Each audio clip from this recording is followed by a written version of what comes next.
I think they were placed here like this, and then this is not normal. Anyway, how old turns this cup? 13! Even younger than I thought!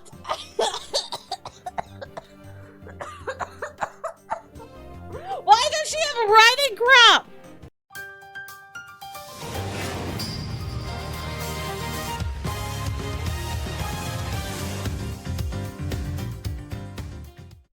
She's not even in this game, so I'm not too stressed.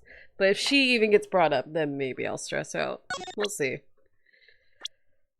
Alright, when we last left off, has proven right that he kidnapped himself.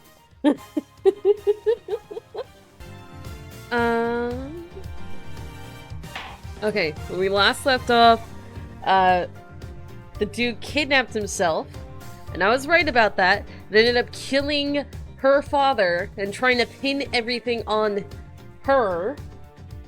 And it was all proven, and he was taken into custody, and so was his father for being part of a smuggling ring, which I still don't know what's going on with that. And apparently we've known Kay before, along with Gumshoe. I don't know when and I don't know where, but we have. We've met before. And also, another thing, in the last one, Buddy was still alive. And that Wii Sports prosecutor... the Wii Sports prosecutor was... I forgot his name. Was not in custody yet. So, apparently, all of what happened before the incident where Buddy was killed in our office. So that's interesting. Anyway... Turnabout reminiscence. You hydrating me already? Again? Well, at least it's not the first thing you do. Kay Faraday, the young lady who calls herself the second Yatagarasu. The piece of cloth that she conjured up has taken me back to many years ago. 7 years earlier. What happened 7 years ago? It's the same judge! It's always the same judge! Who dat? Yeah, that's right! I did it! I killed the guy! Who's that? It was the great thief Yatagarasu who told me to! Oh yes, the defendant. Just what exactly are you trying to say? Don't you get it? I know the true identity of the Yatagarasu! What is happening? Who are these people? The Yatagarasu! It's the man standing over there at the prosecutor's bench! You saying that I'm the Yatagarasu? Don't you dare deny it! You told me to kill him, then you snuck into the embassy! What is happening? Are you claiming that Mr. Faraday is the Yatagarasu? That's exactly what... Mr. Rel, I think we've heard just enough from you. Your Honor! Please listen to me! I'm telling the truth! You've gotta believe me! Oh, what? I didn't get a second to process! All this happened... In accordance with the defendant's accusation, a new prosecutor shall be called to replace Mr. Faraday. The court will be in recess until the new prosecutor is ready. What is happening? Huh?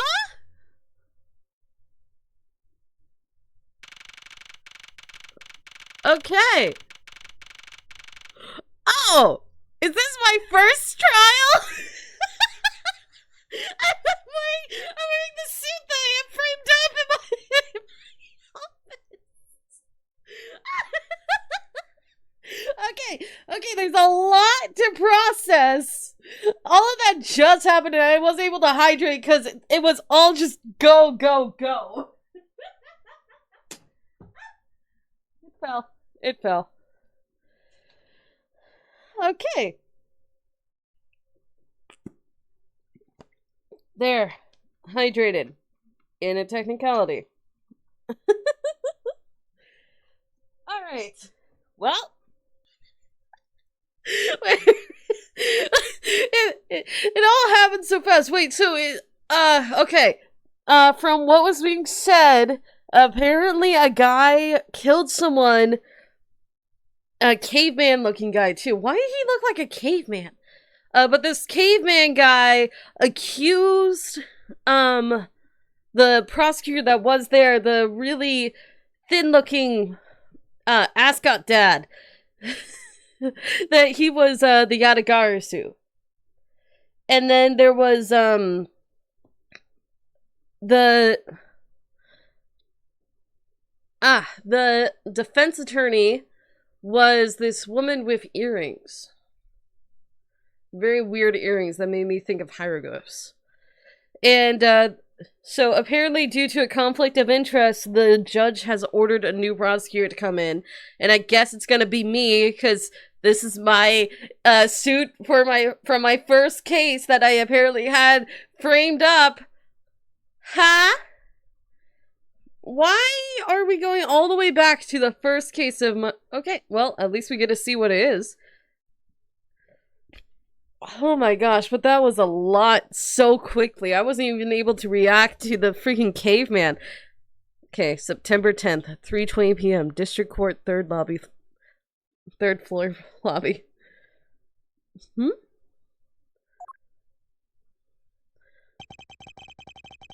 It's almost time for me to enter the courtroom. And so, it is my first assignment as a prosecutor will be... Ascot Dad! I mean, I'm not far when I call him Ascot Dad, and literally the only defining trait of this man is his ascot slash scarf thing. He's very plain beyond that. As a replacement for a prosecutor who has been accused by the defendant. They didn't replace Von Karma. Edgeworth.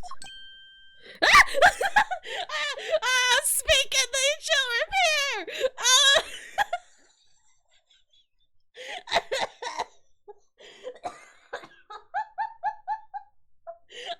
I didn't mean to bring you into existence!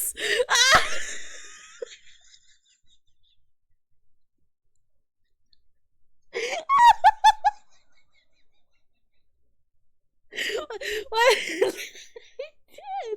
I did. Okay. Alright. Hi! Nice to see you! Before you frame me! And this is when you're still mad at me because I shot you! Right! Hello, old mentor that is in prison in present day. Sir. Oh my gosh. Hi. Have you read over all the documents regarding this trial? Yes, sir. I've memorized everything there is to know. Very good. The paperwork for the prosecutor's substitution is just about complete. Edgeworth, always bear in mind that as your mentor, I, Manfred von Karma, will accept nothing short of perfection. I understand, sir. To have the chance to stand in court at such an early stage in my career, I am honored and proud. As I have watched over your studies, I am giving you this very rare chance. Prove yourself. Crush the defendant's pathetic lies into oblivion. Yes, sir. I hate that smile. It brings back memories. That such a legendary prosecutor will be watching and judging my performance. I have to be perfect in every way. I didn't mean to summon you, old man. Go back to jail. Today's trial should have ended in just 1 minute. Because the defendant was picked up by the security camera, correct? Exactly. The killer had the gall to say that he only killed because he was instructed to do so. Even more outrageous is his claim that the case prosecutor, Bryn Faraday, gave the order. Smug look. Faraday is such a fool. We don't actually get to see this side of Karma. much more casual and not trying to immediately kill us. So I can definitely see where Franziska got the full thing from. He's been cornered by his very own prey. Sir, are you an acquaintance of Mr. Byron Faraday?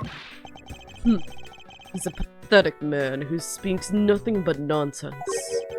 Nonsense? He once tried to explain to me a way of punishing those who cannot be brought to court. Those who cannot be brought to court. That is nonsense, for no man is above the law. Well, there are always a few exceptions. However, there is no reason to even deal with such individuals. A prosecutor is a guardian of the court, one with no obligation to outside matters. Also, I realized that I based my first suit on Manfred's. Look at that. The suit is nearly identical, even the ruffles. Even the freaking ruffles. Thus, there is no reason to deal with such individuals, I see. Edgeworth, disgracing yourself as Faraday will not be forgiven. Have no fear. I will not let you down, sir. In place of the accordance prosecutor Byron Faraday. In place of the accused prosecutor Byron Faraday, I'll prove the defendant's guilt. Very good. I've secured an hour of recess for you to prepare to do just that. Show them all the power of Von Karma. So this is before I was actually concerned about truth and justice. Today's trial. So have you achieved a firm understanding of the case? Yes, sir. I've memorized everything that is written down in the case files. Well then, explain the case to me. I want to see if you really know what you are talking about. Understood. A murder was committed on September 8th in front of the... Dolphin. I can't say that. Codopian? Codopian. In front of the Codopian embassy. The victim, Mr. Diadem.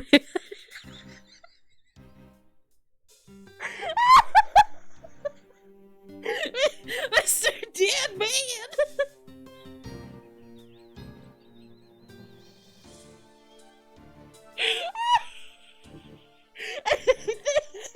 His face was sealed the moment he got named.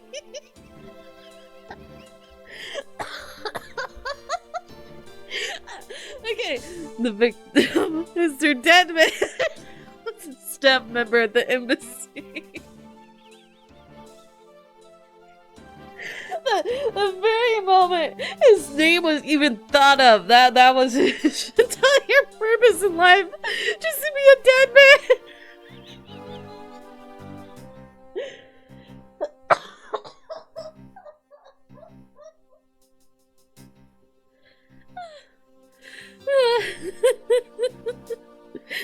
Why is it? Mackerel! The defendant in this case is Mr. Mackerel!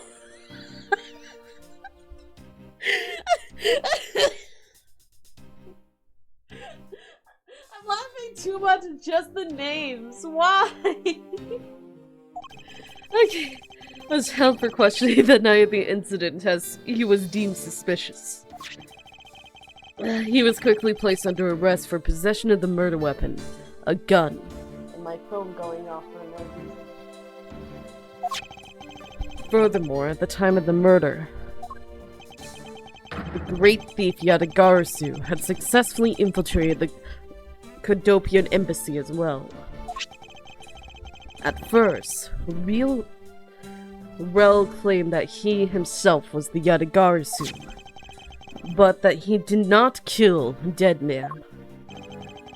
I wonder what he expected to gain from such a desperate lie. It's possible he wants to go down while in the spotlight if he is found guilty. There truly is no limit to people's inanity.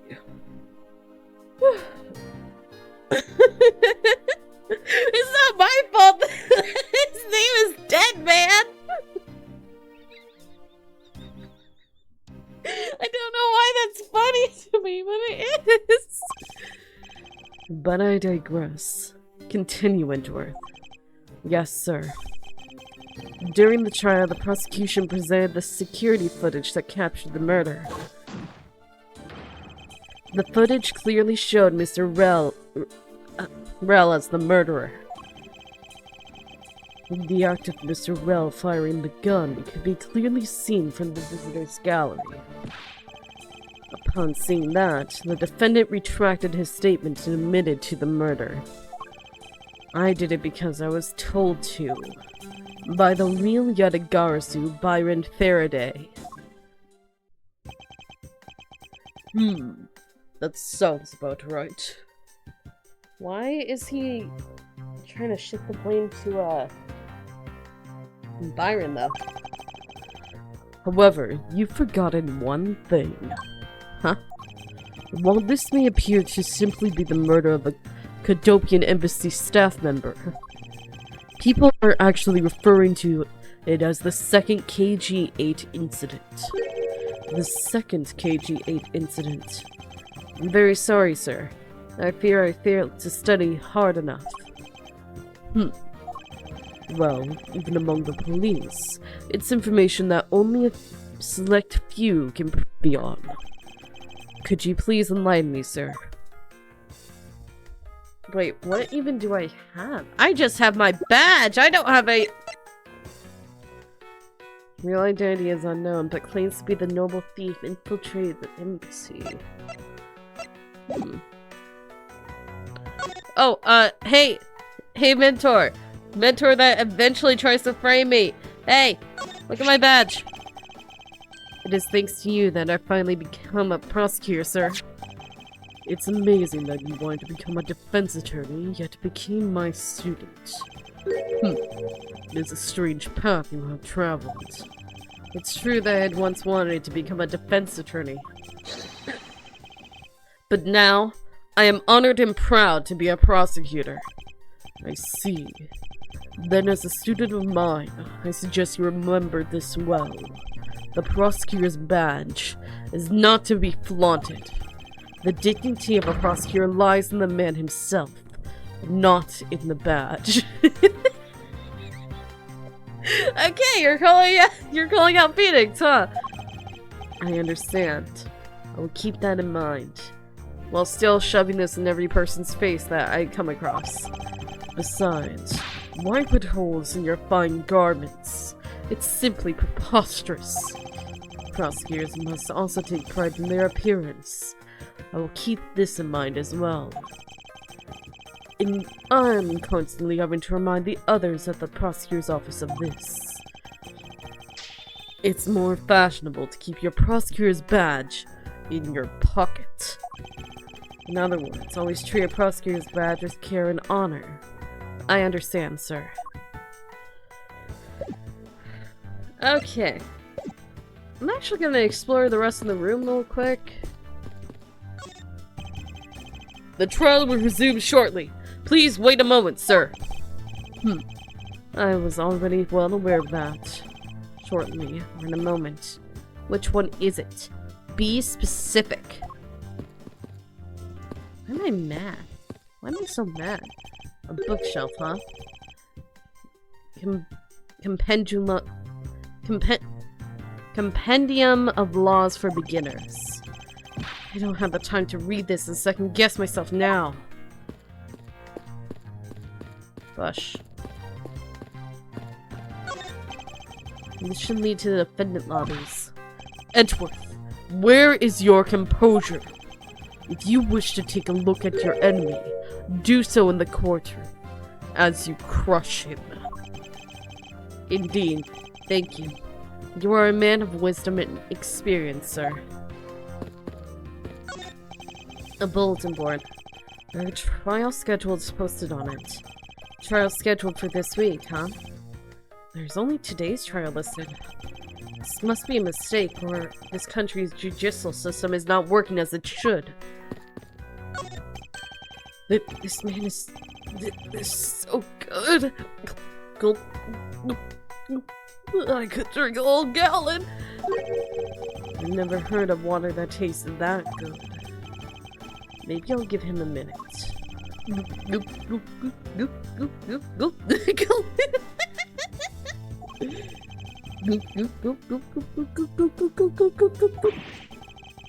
Does he plan on gulping an entire reservoir dry? Maybe, if left alone. A model of the courthouse. It's pretty well constructed. This was probably a bad thing, and probably how they planted bombs in the first place. Hands on a face.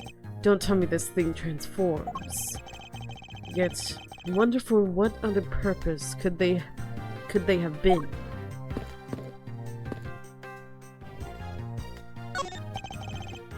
Are these great? Daddy made all of these. Awesome! But didn't you get fired right after you made them? Yeah, I did. I spent the same amount of money on this model as it cost to build the real thing. My boss wasn't very happy with me. Hey, Daddy! Did you say you built a secret mechanism inside of it? I'll tell you about it someday when you're older. A secret mechanism. Maybe you saw that as payback for getting fired. It could be trouble. Now I'm curious. So, it is possible that he made the building to be a Transformer Voltron. Mr. Prosecutor, sir! You've got a good eye if you can tell that I'm a prosecutor with just one glance. As there are always only prosecutors and defense attorneys in this lobby. Then who's the man behind me? Who is that? He brought his son too! What are you talking about? There's only prosecutors and... I just noticed the pictures on the wall. Apparently the judge comes with a very long line of beards and baldness. I just got so crazily distracted when I noticed that.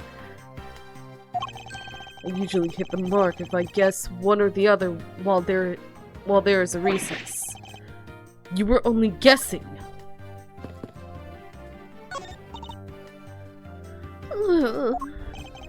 Excuse me, madam. There's something the matter. I just thought someone would have brought horse divorce by now. But this is a courthouse. It would be quite atypical to provide hors d'oeuvres here. Oh, you said hors d'oeuvres. Whoops, I said that wrong. Are you sure? Someone poured me a fresh cup of coffee last time I was here. What the heck does she think a courthouse is for? Oh, good sir. God, what a cold stare he's giving me. However, as a disciple of Von Karma, there is no option but to win. Are we having a staring contest? He's good. The power of his cold stare rivals my own.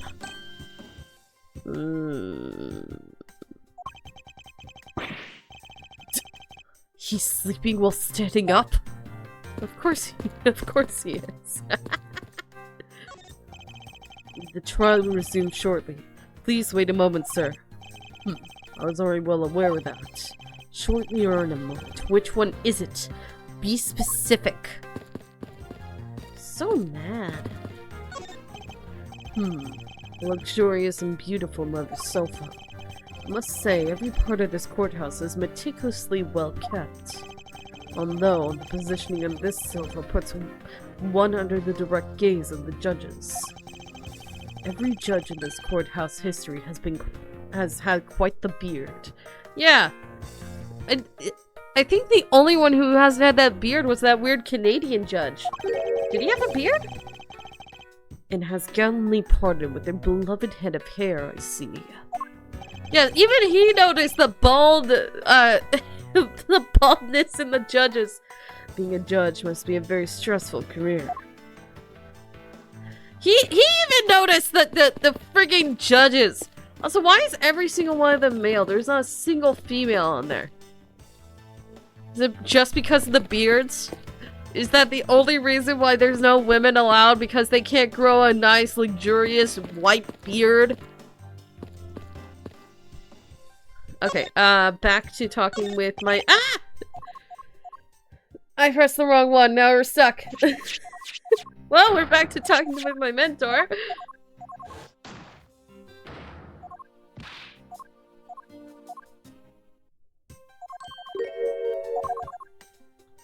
Okay, second KG8 trial.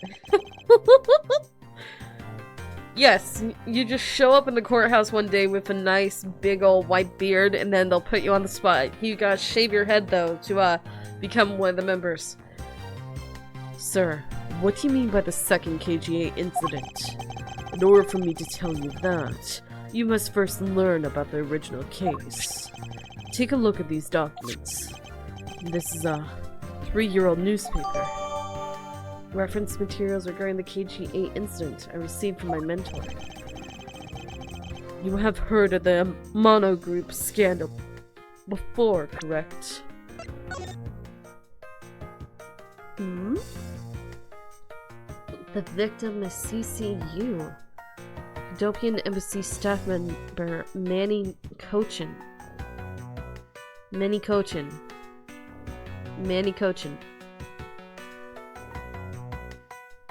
Found not guilty. A show over the Mono Group.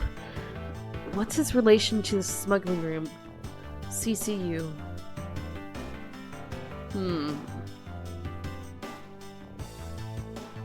Manny Cochin.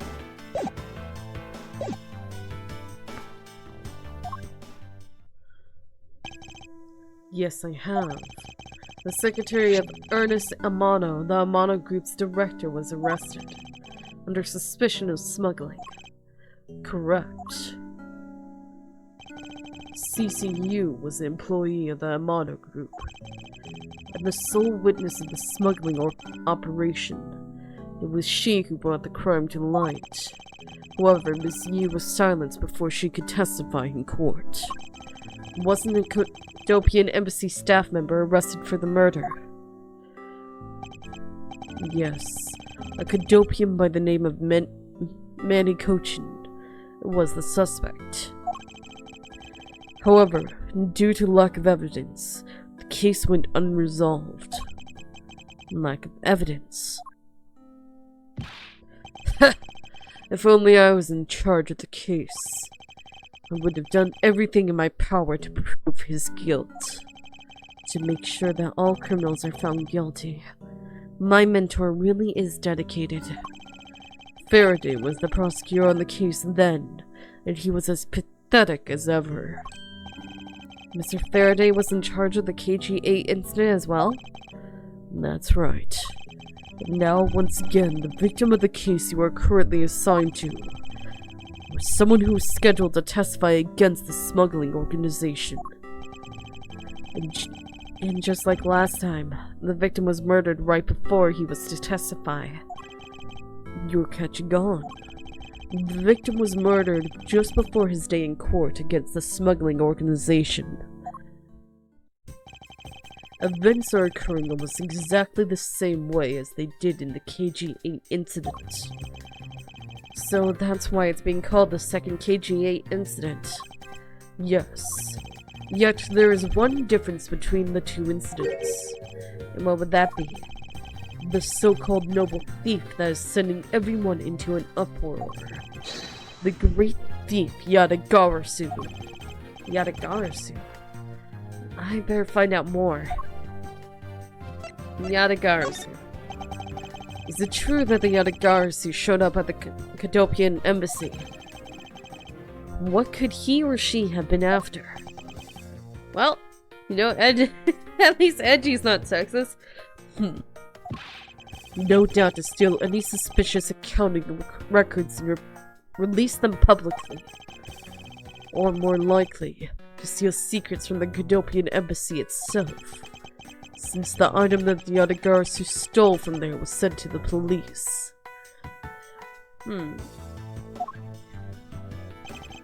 What was it that the Yatagarasu sent to the police? I don't know the details. Anything related to the Yatagarasu is getting the top secret treatment. Still, I find it very ironic.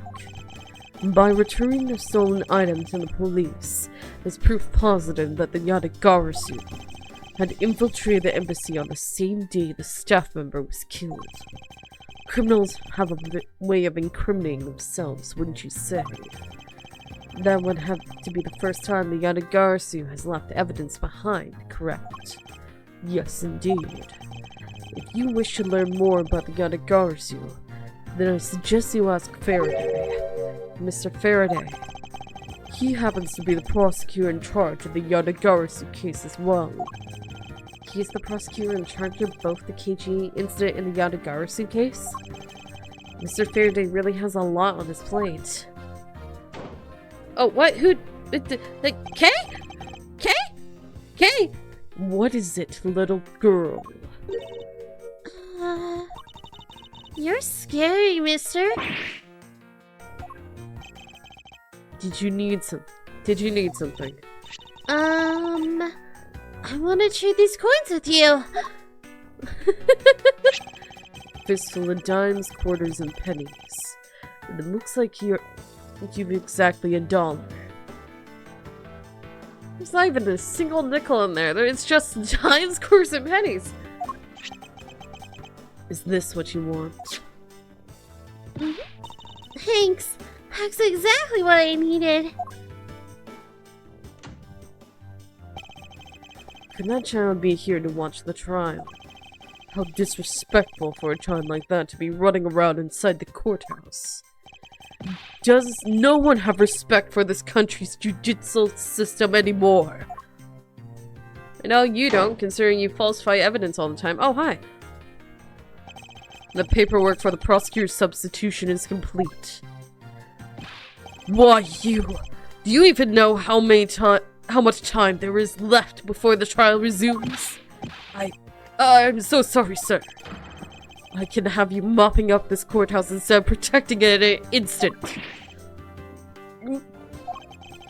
It's no bother, sir. Not being completely prepared could prove to be a perfect handicap for me. A proud one you are. You had better collect the evidence from Faraday and prepare yourself.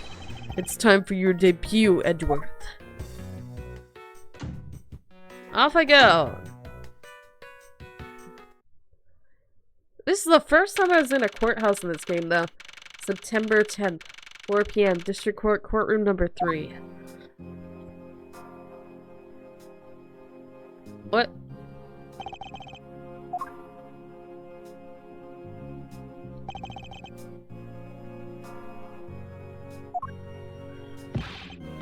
Just what is going on? Why isn't Faraday here yet? How is it possible that the defense is not prepared yet either? Bailiff, where is Mr. Faraday? I'm not sure. I was really paying attention. Oh, hi! You do have legs! You know, I've never seen you standing before, so I wasn't sure. You must be the one Mr. Von Karma recommended. I hear this will be your first trial. I look forward to seeing how you perform. Oh, by the way, was there someone celebrating a birthday during the recess? I could have sworn that I heard a popper going off. Come to think of it, the other day with my grandson. Sir, it looks like the trial is about to resume. However, yes, it will be all but impossible to prove the witness a liar without the evidence from Faraday. What is that blasted buffoon up to? Oh, is this Gumshoe? It's an emergency, sirs! It is! Hello! Are you a younger Gumshoe? Silence! There shall be no yelling in the sacred hall of law! That's exactly what you're doing. Bailiff, remove that man from this courtroom at once! Please! Wait! You have to listen to me! There's an emergency! Defendant lobby number 2! Mr. Faraday and the defendant! The two of them, they're both dead, Your Honor! What? What? What? What? What? Already? 2 people dead and already I think that...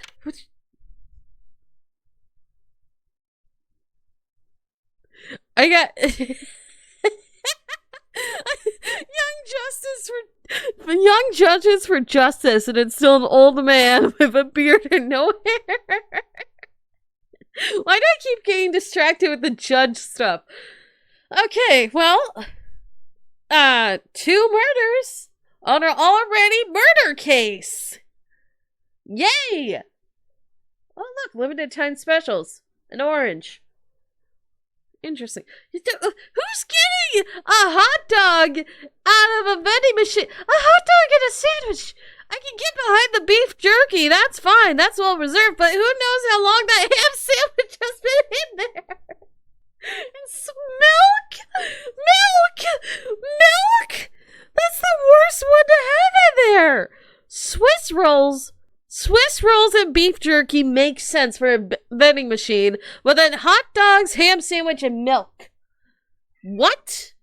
The orange juice is fine. That one can be preserved a little better, but milk? Fast foods and milk?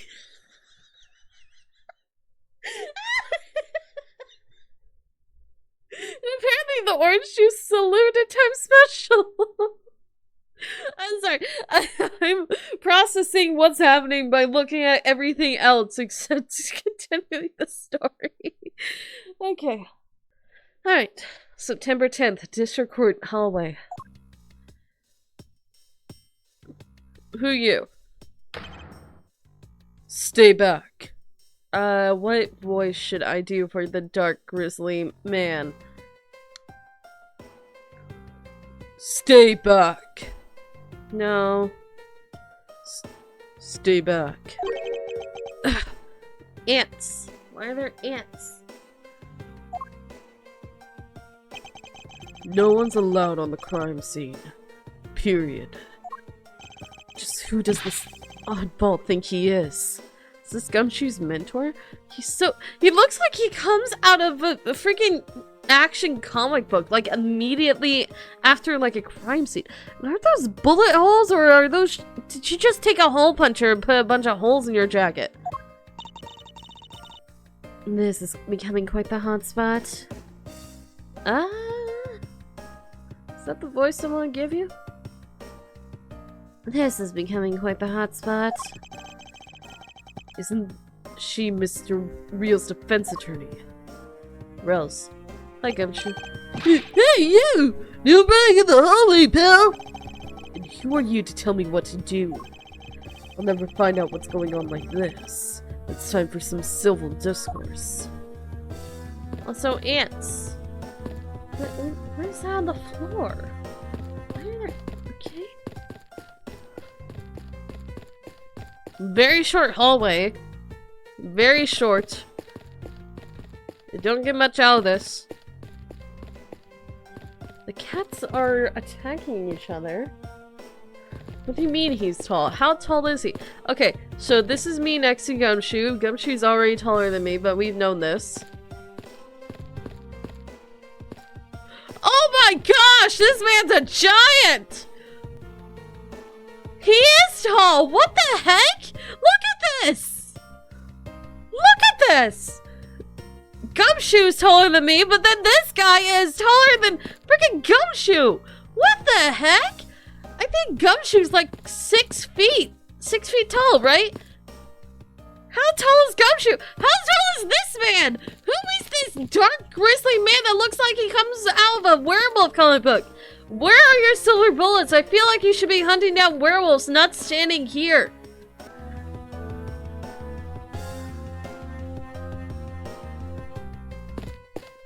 Oh my gosh, you are so tall. Okay, I'm just barely taller than this woman. I have no clue what her name is, but she got scaly earrings for some reason. And then I'm slightly shorter than Gumshoe, but when it comes to this man, he clearly is much taller than me. Do we get any... Doesn't mention anything about age 60. Age is still unknown for this man.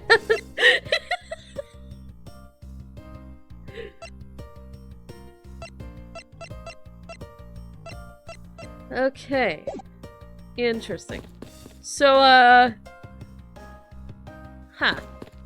don't know where to start with this. Well, let's start by looking around the room, because usually that's not quite the important part.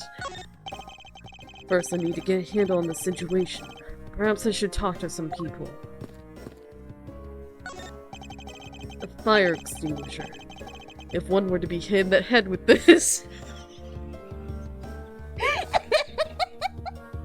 What's funny is that I put out the episode where that actually happened in the Phoenix Wright run through. I just posted that on YouTube.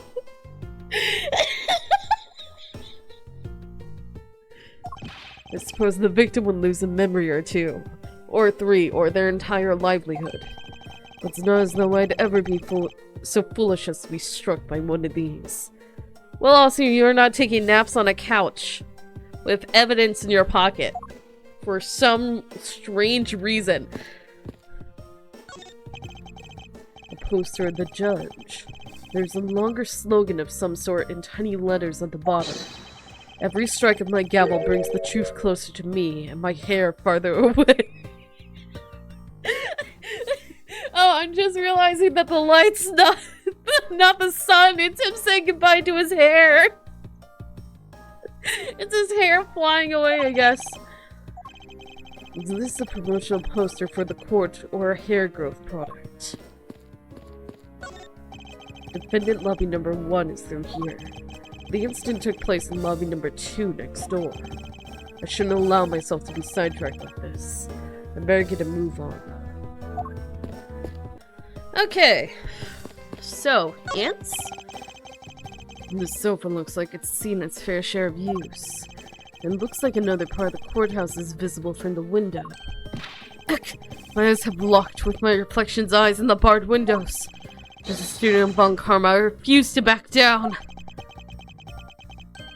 I won. Did you just have a staring contest with yourself? Wait, did that mean you also lose? What do you mean you won? Also, no mention about the ants?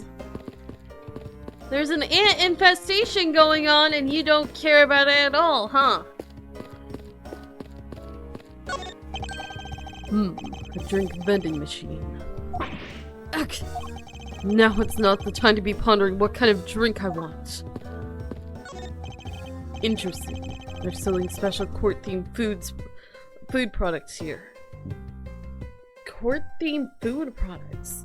How is a hot dog a court-themed food product? Or a ham sandwich? Many of them sort of troublesome and suspicious. Objection, I suppose. Look, literally hot dog, beef jerky, and ham sandwich. Honestly, out of all of those, the ham sandwich is the weirdest one on there. And who's gonna pay $9 for beef jerky? And $8 for a freaking ham sandwich? And $7 for a single hot dog? It doesn't even say if it comes with anything else, it's just a hot dog. Credit card accepted. What year did this happen in? But then again, this does technically, in a technicality, take place in Japan, where they have much better vending machine protocols than, say, America. So yeah, that makes a lot more sense. They have much nicer vending machines, so now that I'm realizing that, I'm not quite as perplexed. Also, trash cans. Right, hello, Gumshoe. And you are... Who, me? Hey, pal. It's common courtesy to sound someone your name first before asking theirs. Point taken. My name is Miles Edgeworth. I'm a district prosecutor. A prosecutor? I've never seen a prosecutor as young as you, pal.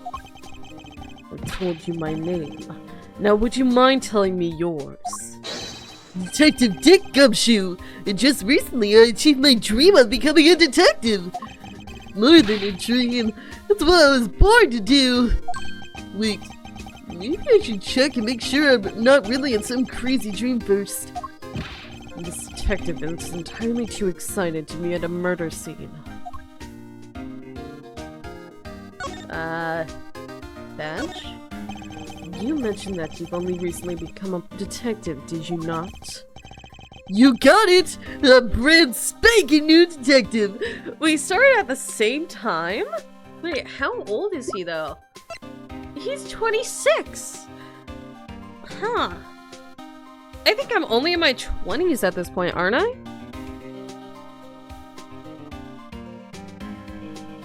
Because I know I started before Phoenix. Interesting. So that means you've probably never seen a real prosecutor's badge, right? If you so desire to see one, I just might be able to make your day. You don't have to go through the trouble, pal, because a real man has a police badge. And someday, I'm gonna become an ace detective, just like Detective Bad! Bad? Is that the werewolf hunter over there? Did I say something wrong, pal? Forget it, detective. Is that your mentor? I guess we'll find out in a minute. Do you have any insights on this, Detective Gumshoe? Well, as a detective, I'd rather see something that is actually related to the case, pal. Here I thought this was related enough. So, Detective Gumshoe, would you mind telling me what you know about the incident? You know that I don't have to tell you anything, right? I know that. But it would behoove you to fill me in on what you know. Well, you're a proud one for you're a proud one for such a youngster, aren't you? Aren't you like 5 years older than me at the very least? Well, anyway, Detective Bad is the one in charge. So you're just gonna have to ask him for all the details, okay? As for me, I was guarding the door to the offended lobby number 2. So you were on guard detail. Did you notice anything strange while you were on duty? Well, I freaked out when I heard a gunshot. Then I kind of froze. You're a detective and a measly gunshot scared you that much. Well, he's also queasy at the sight of blood, so... Then again, I can hardly claim to not know what it's like to hear one at close range. Then, Detective Bad came running to the scene. We went to lobby number 2 together and both men were lying there. Dead. Is that everything? Yeah, that's it. I was in the hallway the whole time, but I didn't hear a single peep of the struggle. Interesting. Other than the gunshot, he didn't hear a single sound of commotion. Detective Gumshoe's testimony jotted down in my organizer. What if I present your own testimony to yourself? So you were guarding the door to lobby number 2 at the time of the crime, correct? Yeah, that's right. Now have you know, not even a single ant got by me. Yeah, not a single one, but the entire army. Really? You're sure that not even a single ant slept in? Well... I guess if we're talking about slept in, then maybe a frog or something did. It appeared that my point also completely slipped by you, Detective. What do you mean by frog? Frog? Also, look at all these ants and you're telling me not a single one slipped in? Who are you? Do you have a minute? You know, I'm not really into talking to people I don't know. Especially at a time like this. Don't look down your nose at me! I apologize for not introducing myself before bothering you. My name is Miles Edgeworth. I was to take Mr. Faraday's place in court. Edgeworth, huh? Never heard of you. So Faraday's substitute is a newbie, huh? I'll have you know, madam, that I studied under Manfred von Karma. Do not take me for some naive novice.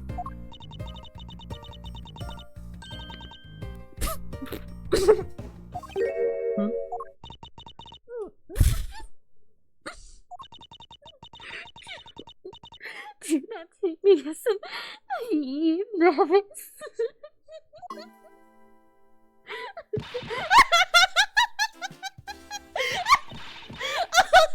So you're a student of karma!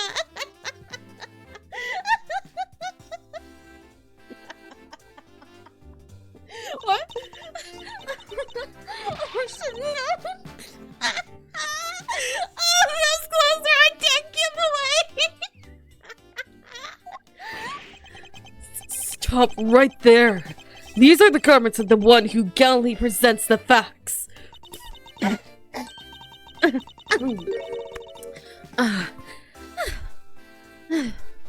Thanks for the great laugh, but try not to make me laugh so much, okay? I wasn't trying to do anything of the sort. Just kidding! I was just skipping around. By the way, do you know who I am? My name is Callisto Yu. And if you're telling the truth, then we were about to go head-to-head in court. Ah, but of course. I haven't heard much about you, Miss Yu. Of course, I've heard much about you. You're a regular Shakespeare. Did I say something funny? What the heck is this? It's a shame that we will not be able to face each other. It will be my first trial today, too. Oh, was that a declaration of war? How nice it is to be young and carefree. And what a nice squeaky clean badge you've got yourself there. I'm jealous. Okay. I want to try out... Honey, hi, Grace. I'm sure it's clean dull over time of experience. Are you saying your reputation will also tarnish your retirement? That's not what I meant. Well, you just can't avoid some things in life. I'll never allow my badge or my reputation to become tarnished. Oh, it has already. Miss Mew, what do you think about this piece of evidence? Actually, Edgeworth, I'm interested in finding out what you think about it. I don't really know all that much about it. And I don't really know all that much about it either.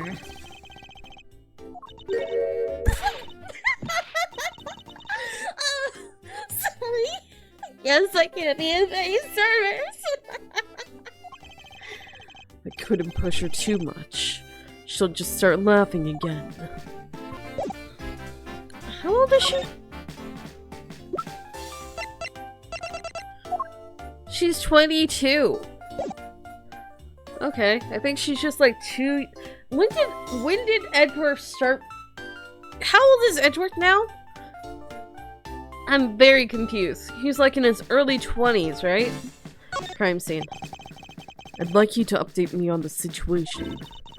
I don't really know anything. Why don't you try talking to those detectives over there? If that's the case, then why are you here?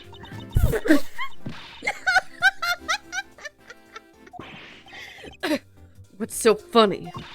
This is just these speakers. Being so topless. The person I was going against in court until only a little while ago was just murdered. It's not like I could go back into the courtroom pretending as though nothing happened. That's a good point. I apologize for asking such an insensitive question. It's fine. Don't worry about it. Interesting. So, Laffy Pants McGee. So, are you Detective Bad? Fitting. Dude, he's even taller. He's even taller than me in this. Excuse me, but who are you? Detective Tyrell Bad. Homicide. Tyrell? Tyrell Bad? Tyrell Bad. Detective Tyrell Bad. Homicide. No. Detective Tyrell Bad. Homicide. I was informed of the situation and came as quickly as possible. So how did you arrive and inspect the body before me? Faraday requested for me to testify in the trial. Plain and simple. Mr. Faraday requested that you be here. Tyrell Bad, huh? Oof, 53! Well, he's younger than Von Karma. Von Karma isn't even... Okay. So... This. Good show men off, make you feel like a big, strong prosecutor. Of course not. I was simply proving my title of a prosecutor to you. I see. But most prosecutors don't go around flaunting those things. It's like a detective walking around outside with his badge flashing in the sunlight. Show that off too much and before you know it, you'll be elbow deep in angry criminals. That would definitely be a problem. Detective Bad, I'd like to ask you about this piece of evidence. Could you please pay attention? I'm listening. I've got nothing to say. End of story.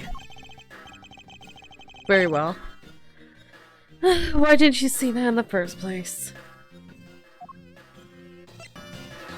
Pro J's testimony? Crime scene. I've always contacted HQ about the situation. I've got nothing to say to you, kid. Kid? I'm Mr. Faraday's substitute in today's trial. Therefore, I insist you update me on the situation. I can't back down here. I have a right to know. Do I need to teach you a thing or two about how to talk to adults, kid? Is he threatening me? Is he going for his gun? Oh, it's just a mirror. Why do you have a mirror? It's just a mirror. How dare he trick me like that? Faraday was stabbed to death with some kind of blade, and he had a gun in his hand. The other man, Mr. Mackerel, was shot and killed. You look like a vulture when you do that. Why you gotta stick your neck out when you reach into your coat? He's found holding a bloody knife in his hand. Is there anyone else who went to the defendant lobby number 2? Yeah, and that big lug over there. His name's Gumshoe. Hmm? He was in charge of guarding the place. He's claiming that no one else entered the room. If that's the case, then they must have killed each other, correct? Maybe. Such impudence. This guy is really testing my patience. Trial witness. Why was I not informed that you were going to testify in court? Homicides are my only gig. The Yatagarasu case is also one of my assignments. So you were called upon to comment on the Yatagarasu's characteristics, in order to assess if Mr. Faraday really was the Yatagarasu or not. Well, looks like you might have a brain after all in the head of yours, son. Son? I'm not your son, Pops. My dad's dead. How dare you? Miss you! There's someone here who wishes to see you. Who is it? It's Cadopian Embassy staff member by the name of Manny Kochi.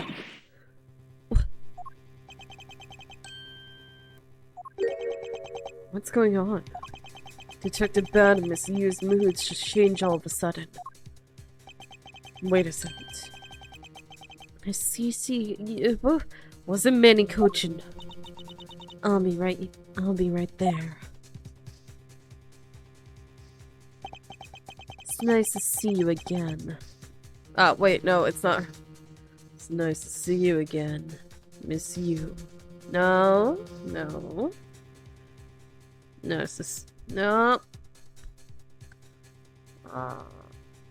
see you again. No, why do I keep going southern?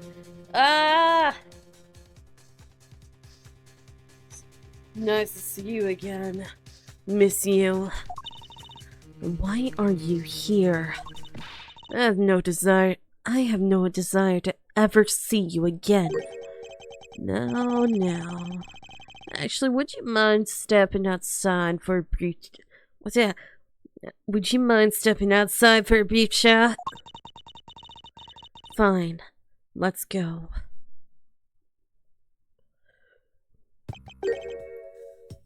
Bud. Von Karma. It's been a long time. I knew you would show up. You usually do when the Yatagarasu is involved. And I see this case as no exception. Do you know Detective Bad, sir? Yes. He's like an old bloodhound that never leaves the scene of a crime. If only he would get promotion and move on. It's the crime scene where a detective is most useful and effective. It's not like I don't know that. Moving on though, Bad. The man that I just passed by, was he not the suspect from the KG-8 incident? So I was right. Just what is that man doing wandering around here? That Faraday. Can't believe he let such an easy catch get away. Imbecile! I would have proved his guilt in 3 minutes. Von Karma. I think you've said enough for now. It's in poor taste to speak like that about the departed. Very well. Back on topic. I'm placing Edgeworth in charge of the investigation here. Huh? Oh! It's a young Franziska! Papa, how can you place him in charge? She has a riding crop! That's worse than the whip somehow! Franziska, what are you doing here? I'm here for summer vacation. What else? Trying to make her sound younger than she was. Franziska von Karma. So she's here on vacation from Germany. She's the daughter of Manfred von Karma and a student of his who's also junior to me. You're the one who's junior to me! Don't you forget it! You're not conveniently avoiding the bar examination, are you? If you were able to pass, then I'll have absolutely no trouble at all. I'll never allow myself to lose to you. Never! Yeah, because the voice I usually give Franziska is more mature, so a lighter tone for younger her makes sense. Why does she always have to be this competitive?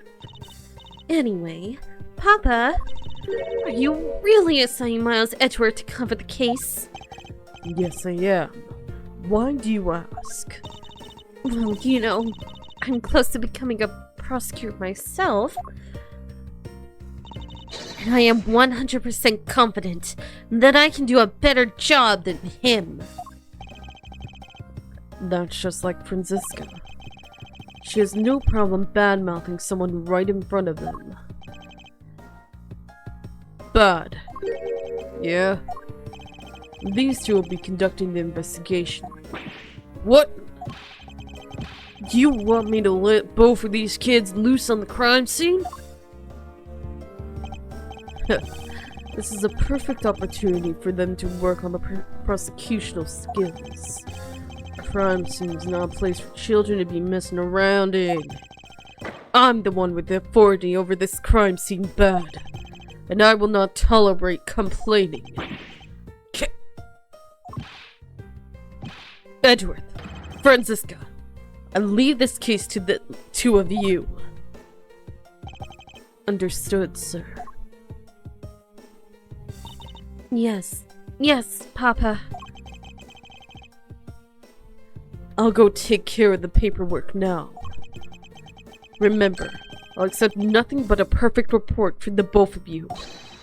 Do not disappoint me.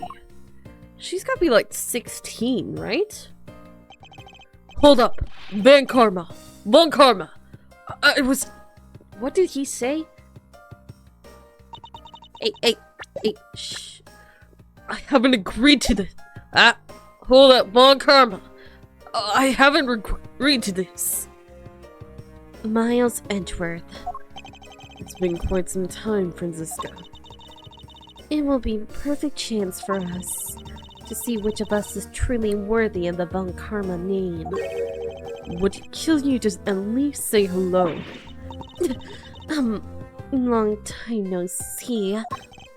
Very good. Just because you became a prosecutor first doesn't mean you can act all proud. She hasn't changed a bit. Why are you using a riding crop? That's worse than a whip! Miles Edgeworth. As I was saying, we will see which one of us is worthy of the Von Karma name. For crying out loud, I've been reduced to a babysitter. Looks like Mr. Von Karma was successful in convincing the detective. It's just like him. He never fails. Now, I'd appreciate if you would quickly run me through the facts, Detective Bad. You better off checking things out on your own. Very well. Seems like getting help from Detective Bad will be a most arduous task. Oh! What? Huh? Why are they on top of each other?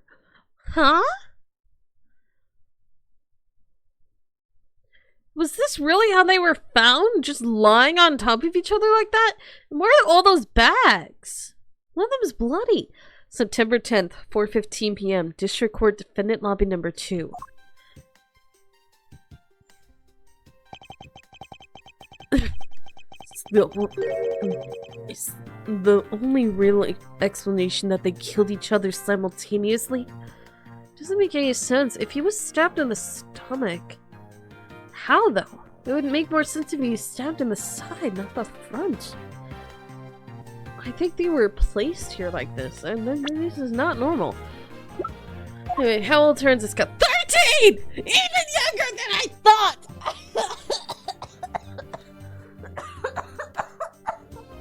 Why does she have a riding crop? I forgot she was 18 when she took on the case with Phoenix. Frick, that makes sense! That makes sense! This happened about a year or two after the first game! The first Phoenix Wright game! Ah! That makes so much sense that she's 13! 7 years ago, oh... she was 20! That makes more sense. But still... why? Also, how old is Edgeworth? So he is 20. He is 20. Because in the first game he was 26, and then a year later he's 27. 7 years ago he's 20. So he's 20 years old right now, and it makes sense. And then Franziska's a year younger. Not a year, 7 years younger, so that makes a lot more sense. Anyway... it's the only real explanation that they killed each other simultaneously. Miles Edgeworth, you should listen to someone until they are finished talking. Oh, and it's the bratty 13 phase! Oh! I hate this face.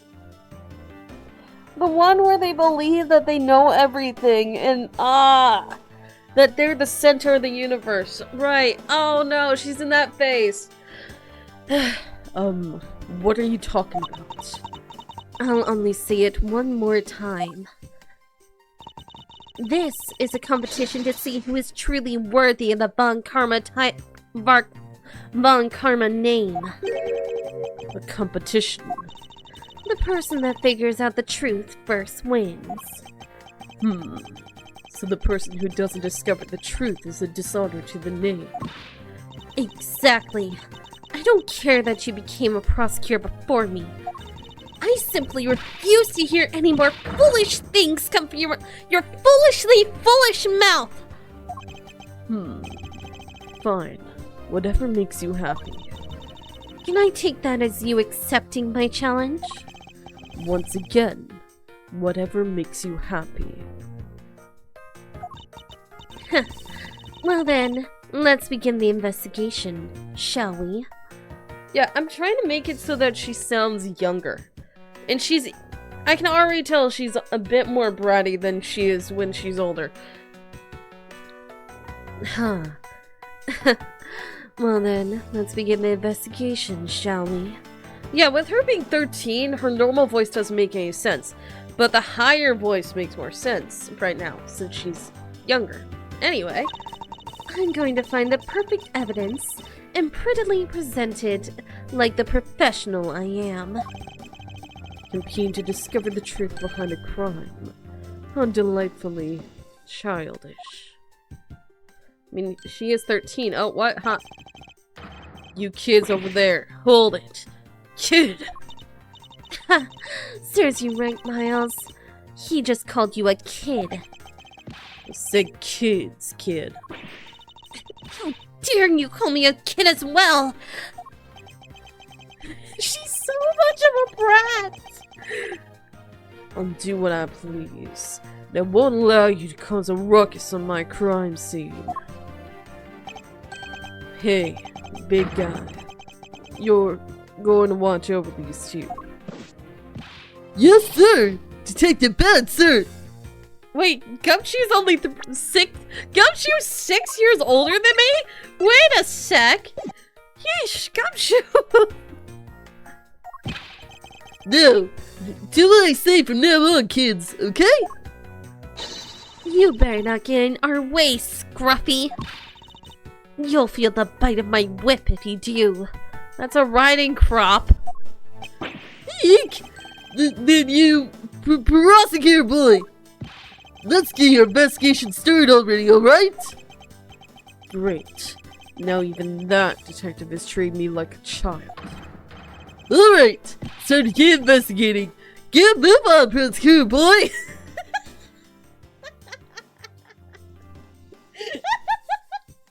Prosecutor boy! My name is Miles Edgeworth. And if you were to call me Prosecutor Boy one more time, it will be my duty as a prosecutor to look into your monthly salary. What? But, and what would you do with my salary after you saw how much it was? That's up to you now, isn't it? Really? Sounds good, pal. You're so naive. Defendant lobby number 2. Detective Bad, may I have a word with you? What is it? It appears that both a knife and gun were used as murder weapons. Yeah, it does. That leads us to our first question of the investigation. Where did the men acquire the weapons? Stop reaching for your imaginary gun! The gun was inside of Faraday's bag.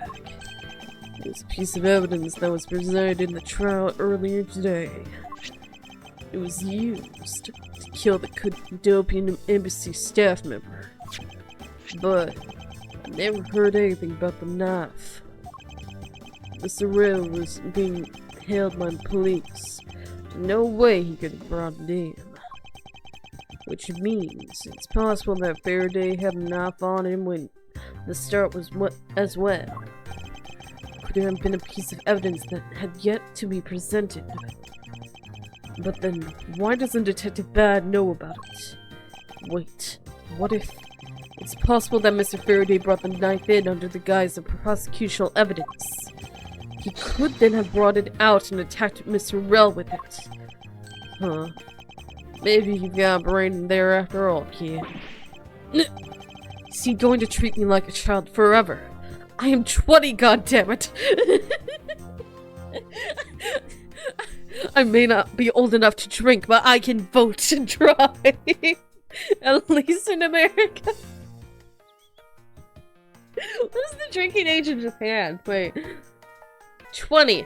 Oh, he can drink! He can... I'm old enough to drink, goddammit. Because this is set in Japan, so you gotta be looking into that kind of stuff. Looks like Mr. Faraday attacked Mr. Rail first, who then counterattacked. Huh? Sure, Edgeworth, go back to your imagination courtroom. What? What? I don't understand. That's the only logical conclusion you can draw from a scene like this. Not yet. I feel that's much too early to be drawing conclusions already. Must first find conclusive evidence as to protect the honor of the Von Karma name.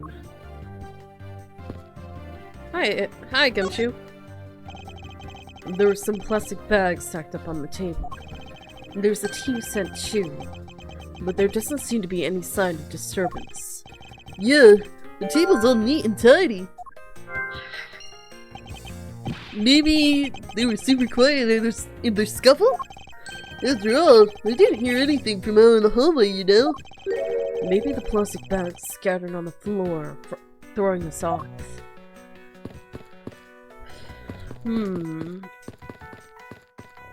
Oh, he's following me! I was trying to talk to him! Okay, I didn't realize. I thought Francisco was the one following me. Look how small she is! She's not quite as intimidating now.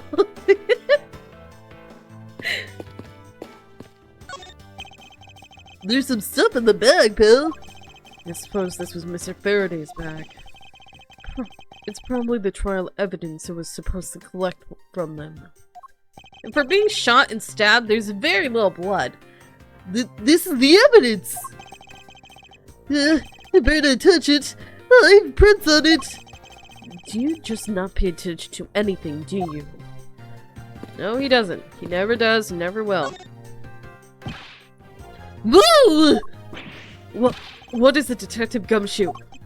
My TVO is so tiny compared to this one, pal. It's got a back on it and everything. It's more of a box than this. Why is it rectangular? When did they upgrade this stuff? There's a built-in sound system? I can just imagine him going on and on about that. Then perhaps you should purchase a more normal-sized television like this one. Normal size? It's not normal size. Oh, let me see here. Wow! This thing is huge!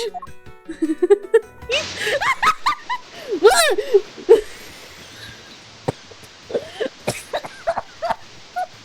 He just poked it!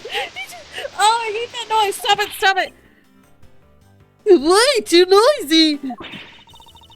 You're the noisy one, Scruffy. Don't touch it. You'll get your fingerprints all over it. But I didn't touch it! Preservation of a crime scene is the foundation of detective work. The foundation, huh? Sounds like something the rookie here needs to shore up on. So, the TV has been left on. Why are you looking at me like that? It wasn't me! I didn't touch anything! Gumshoe, do you know what will happen if you touch something again? Right? I won't touch anything! I won't even go anywhere near the TV, sir! It doesn't bother yet. Wish I had one at home. One this nice. Mine's got a crack in it, still has antennas. And you! Get back to your investigation, alright? I like having the slightly higher pitch when he's freaked out. I was planning to do so anyway.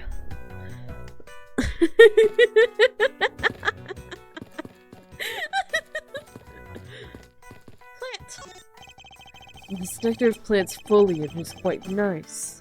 It's actually soothing to be around it. Perhaps I should purchase one for my room. Oh gosh dang, I'm stuck in the dialogue. Okay, so this is the crime scene. I can't walk on that.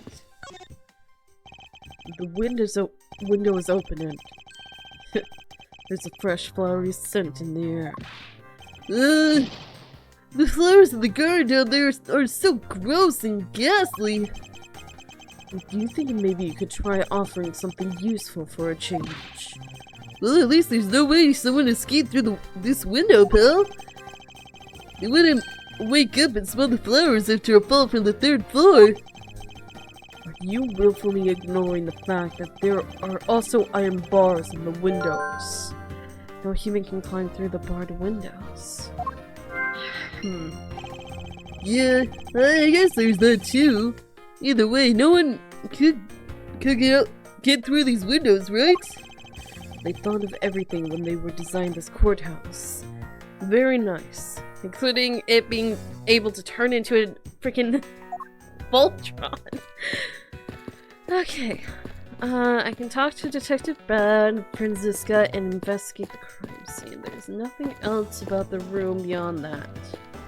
So, Detective Bad, how are you? Detective Bad, do you have any thoughts on the case? Faraday and Rao. Looks like they killed each other to me. Oh no. There are a few things that just don't seem right. What would they be? Why don't you try thinking on your own first, before you bother me, boy? What? Now I've been downgraded to just boy? How about the minimal blood? There's so little blood for someone being shot and stabbed in this room. Ah, I see. Did you figure something out? This is a competition, Miles. And as such, I'd appreciate if you didn't talk to me. As you wish. She has yet to hit puberty. Looks like Mr. Faraday fell on top of Mr. Rowe. At first glance, it seems like they could have killed each other. However, using logic, the only logical conclusion is, aha! What was that outburst for? My detective's instinct just hit me real hard. It was Mr. Rowe that fell first, see?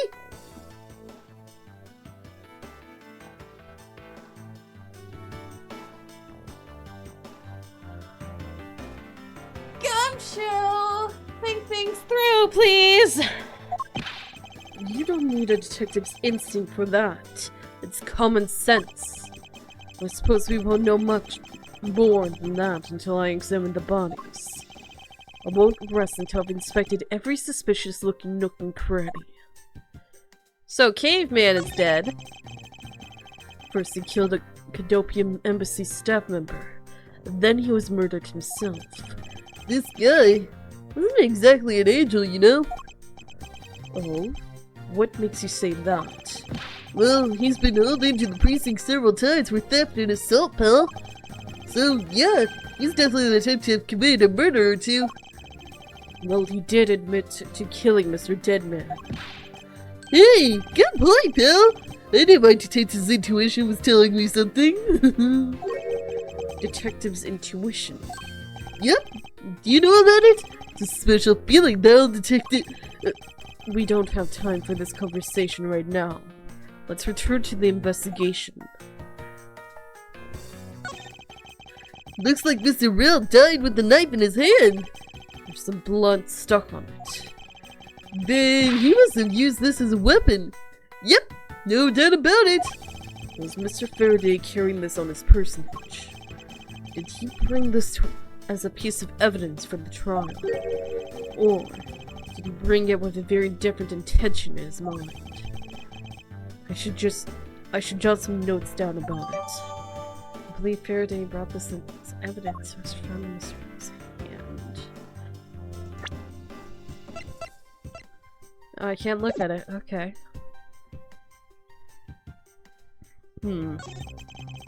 His hand's all black down here. See?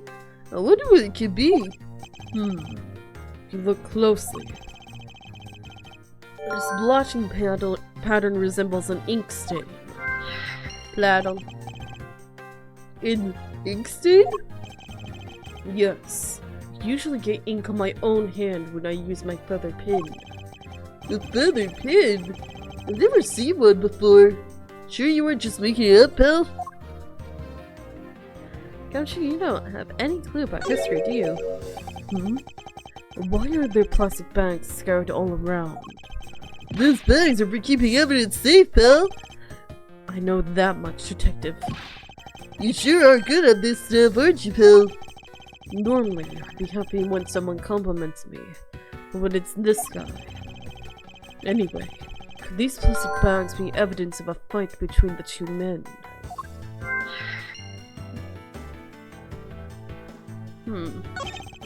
Mr. Faraday. Ironic it is for him to lose his life in a courthouse. Yeah, why did it have to be like this? I don't know. I don't know what to say.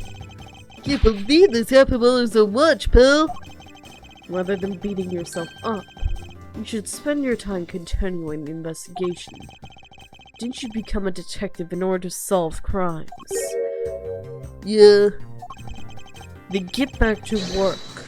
Find out the cause of this murder. Right! I'm on it, pal!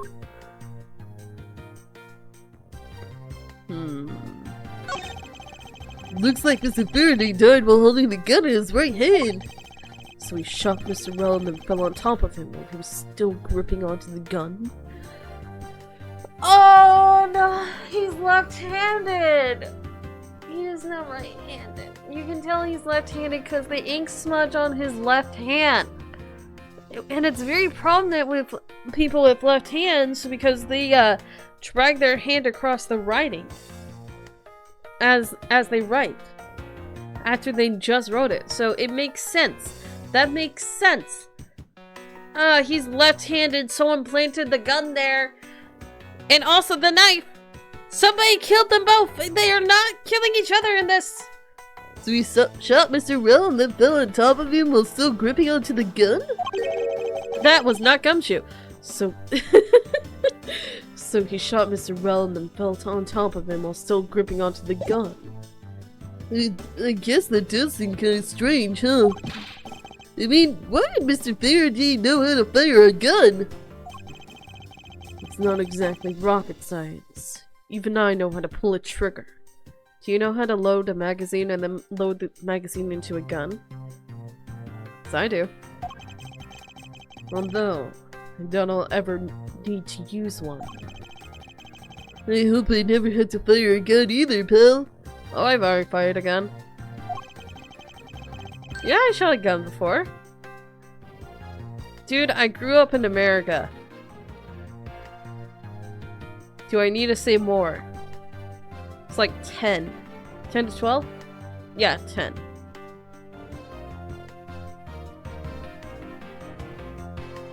Yeah.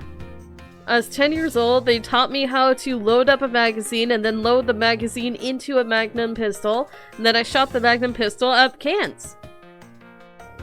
And then there was a annual, like, turkey hunting season day that we went to this hunting reserve, I guess. I don't know what it was, but it was some great event. And I shot a bow and arrow at a fake deer in a field, and then also used a BB gun to shoot a paper turkey.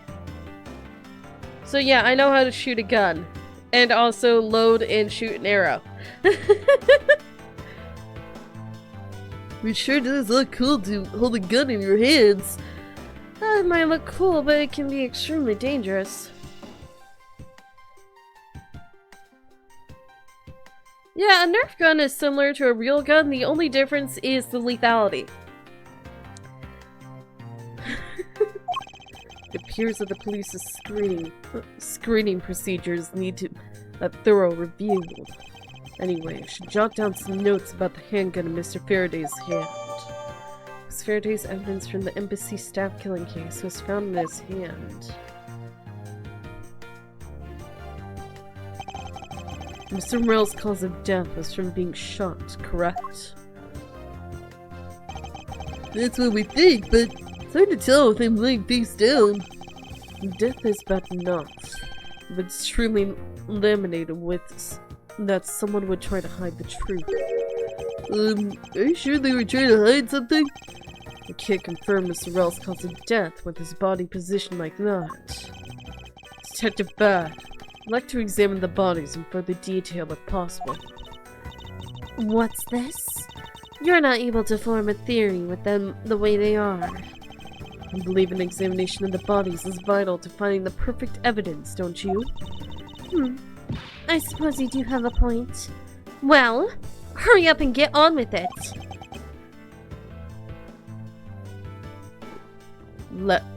Laddie. Laddie? Laddie. Laddie. Lobby? Laddie. Yes, sir. We've taken enough photos of the scene, sir. There you have it. Do you not approve? Of course not. What? Investigation of a crime scene is the work of a detective, so don't touch a thing. Hey, big fella, turn over the bodies for me, will you? Okay. Please forgive me, Mr. Faraday, sir. Don't you? Do not get emotionally involved. Remember, you're a detective. Yes! Yes, sir! Understood, sir!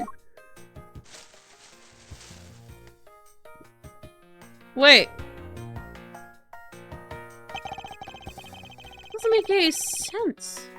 None of this makes any sense. How if... It makes sense if he laid it on his back after being stabbed and then shot him and then he fell on top like that. But this doesn't make any sense. At all.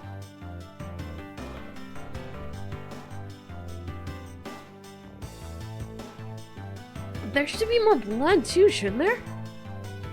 I won't rest until I've inspected every suspicious looking nook and cranny.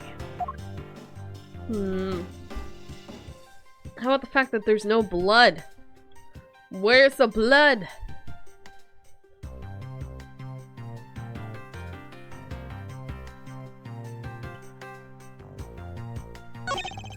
There's something in his breast pocket. It's a fountain pen. That is an especially nice nub. Oh, nib. Nib. Hey, you know, I always keep a pencil behind my ear. Because Detective Ben is always telling me, you should always write your name on everything you own. Yes. Somehow you do strike me as quite a forgetful individual. There's a knife wound in his chest here, see? There's a knife wound in his chest here, see? Wonder if the wound matches the knife Mr. Rill is holding. Lobby. Yes, sir. Verifying now, sir. Make it quick. From the look of things, one could deduce that the knife Mr. Rill is holding is what killed Mr. Faraday. Mr. Faraday is holding a gun in his right hand. That's the one Mr. Rill got blown away by, right? Lobby, your answer? Yes, sir. We found the ballistic markings do match that gun. Oh, ballistic markings are, Or the figurative fingerprints a gun leaves on a bullet when fired. Every gun leaves its own unique ballistic markings. Therefore, by looking at the markings on a bullet, you can tell which gun it came from. Yeah, that's it. Of course. I already knew all about that, pal. Maybe you'd be better off going back to the academy. Come on, sir. Give me some slack, will ya? So the bullet that was fired from this gun is what felled Mr. Rel. It looks like Mr. Faraday was stabbed with this knife that Mr. Rel is holding. Ouch! What's wrong, Detective? My stomach started to hurt from just thinking about being stabbed. Just keep your mind on the case, alright? Shot in the chest. Looks... It takes some guts to fire a gun in the courthouse. I mean, I've been a detective for a whole week and I still haven't fired a single round yet. I think you have a fake gun. There aren't any burn marks in his clothes. That must mean... Wait, burn marks? A round grows very hot as it's just discharged from a firearm. Therefore, burn marks are usually left when the shot is fired from point-blank range. Ergo, Mr. Rel must have been shot from at least a yard or two away. You sure do know a bunch of neat stuff for your age, pal. Apparently, the detective has as much common knowledge as your everyday marsupial. Let us now try to understand how the two men died. First, Mr. Faraday took the gun and the knife out from today's trial evidence. Then he aimed the gun at Mr. Rel and fired. However, Mr. Rel managed to grab the knife and encounter Mr. Faraday while being shot. Then the two men fell together where they stood. That is my theory in any case. What a crazy way to go. Still, something about that explanation just doesn't seem right. I believe I now have a firmer grasp on what happened here. Yeah, I just wanted to make sure. Just want to make sure. Yeah, okay, there was nothing new to add. So now we just try to piece together things, right? Just make sure. Can't talk. I've already looked at that. Oh wait. Why are these plastic bags scattered all around? Those bags are for keeping evidence safe, pal. I know that much, Detective. You sure are good at this stuff, aren't you, pal?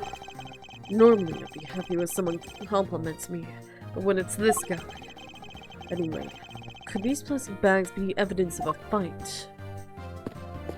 Okay, that was not different at all. There's nothing else except to put these things together.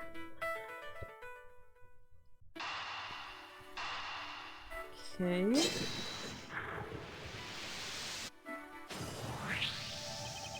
There was a very tiny pile of plastic bags on the table, and yet a portion of them wound up scattered on the floor as well.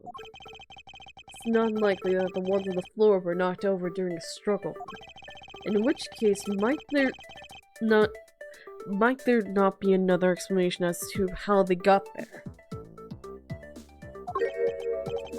Another reason. I believe it's possible that the blood on the outside of the bag is related somehow. Hey, please get that blood away from me, pal! Detective Gumshoe, whose blood is on this bag? Hold on. Let me ask the lab guy. Alright, please hurry. Wait till you get a load of this, pal. That's Mr. Faraday's. Oh, and the technician said they didn't find anything else on the bag either. It would appear that this bag is a very important piece of evidence. Okay, if you say so. I leave it in your hands, pal. Fountain pen, AC.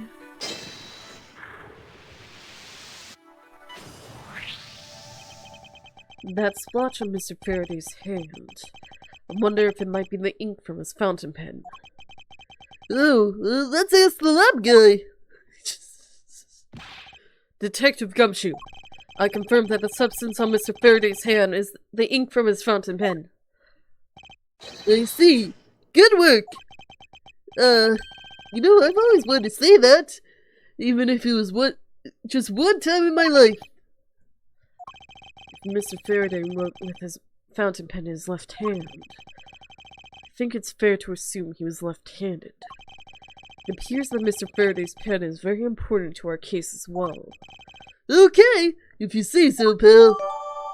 Mr. Faraday's fountain pen did jot down in my organizer. I guess that's not much left to investigate, huh? They really did kill each other. No, we can't conclude that quite yet. There's still something I find very peculiar here. The theory that they simply killed one another is too simplistic in this case. In fact, there's actually a contradiction that shows that there is another possibility. No way, pal. Really? I suppose I'll just have to show you the contradiction in the crime scene. I won't rest until I've inspected every suspicious-looking nook and cranny.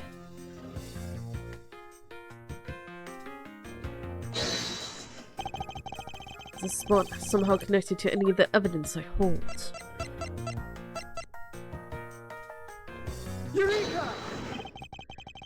Now we can come face to face with the contradiction I spoke of, and it is this. Mr. Faraday used his left hand to write with his fountain pen. Ergo, he's left-handed. And yet the handgun is in his right hand. Don't you find it odd that the left-handed Mr. Faraday would hold the gun in his right hand? That, ladies and gentlemen, is the great contradiction haunting this crime scene. Hey, you're right, pal. That does seem kind of strange. But how can something like that happen? The facts add up to one conclusion and one alone. Someone else put the gun in Mr. Faraday's hand after he died. Someone else? A plastic bag scattered on the floor and a gun in the wrong hand. Since the presence of a shadowy figure behind this case. A person of vile intent who is serious about keeping the truth from us. Investigation complete. Whee! September 10th, District Court, Defendant Lobby Number 2. Here's the autopsy report. It is probable that Mr. Mill survived for a short time after he was shot. However, Mr. Faraday died instantaneously from his stabbing. Interesting. Crime scene notes updated by organizer. It looks like we now have everything we need to know about this case. Are you sure we know everything? Of course.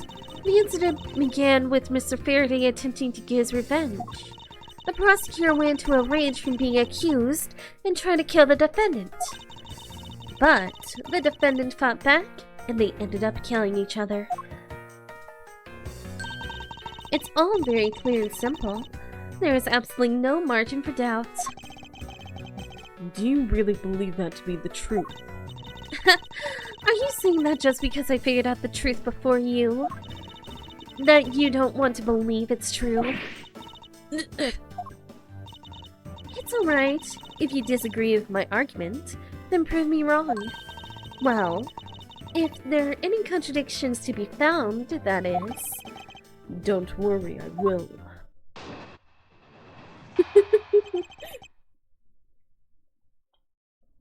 Bratty child. Mr. Faraday's death was instantaneous while Mr. Rail survived for a short time. From this, it's obvious that Mr. Faraday died after he shot Mr. Rail. And Mr. Rail, while on the brink of death, stole Mr. Faraday's knife and stabbed him. Those are the facts of this case. Mr. Faraday's death was instantaneous, and therefore he must have attacked first. Proving that logic to be false is probably the fastest way to show her that she's wrong. In that case, I should first look for any holes in her theory. Rebuttal.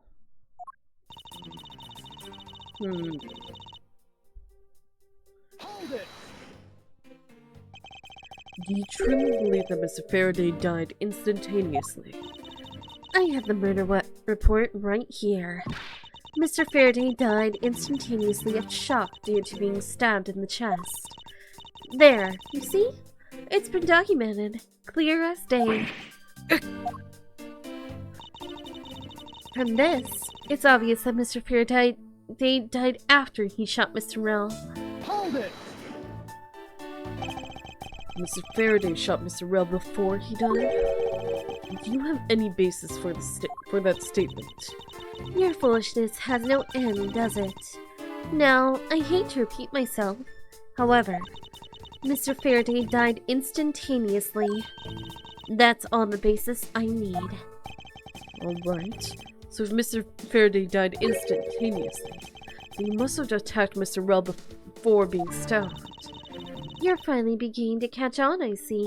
And Mr. Rell, while on the brink of death, stole Mr. Faraday's knife and stabbed him. Hold it! So you believe that the dying Mr. Rell stole the knife from Mr. Faraday? Mr. Rell became desperate as he did not want to die. Human beings can do amazing things when they are put to the test. So, the two men struggled.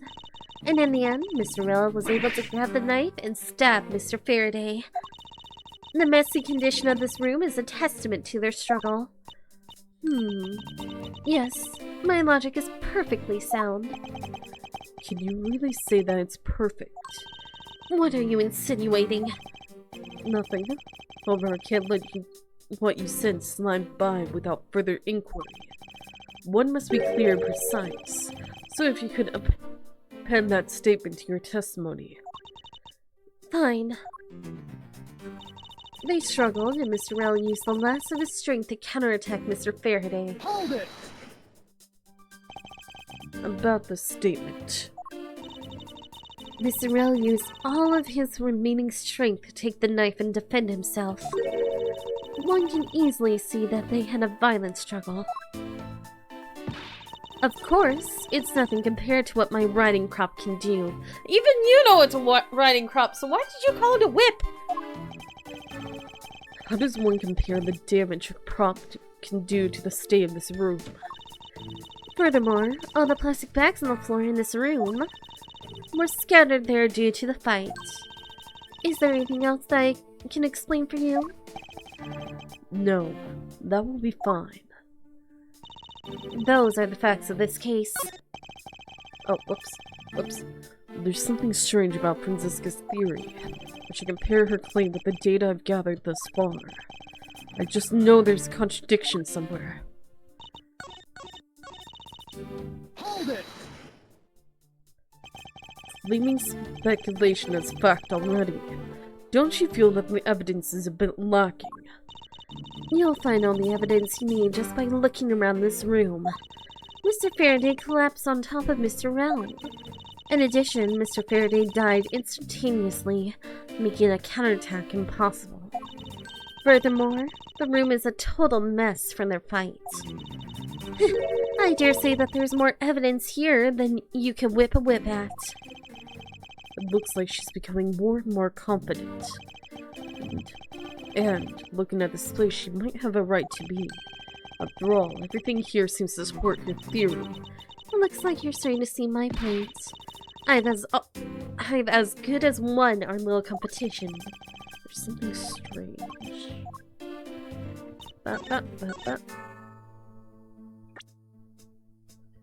They didn't struggle.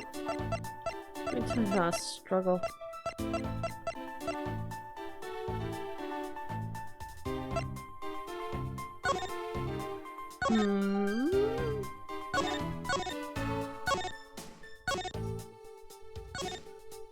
Looks about bodies.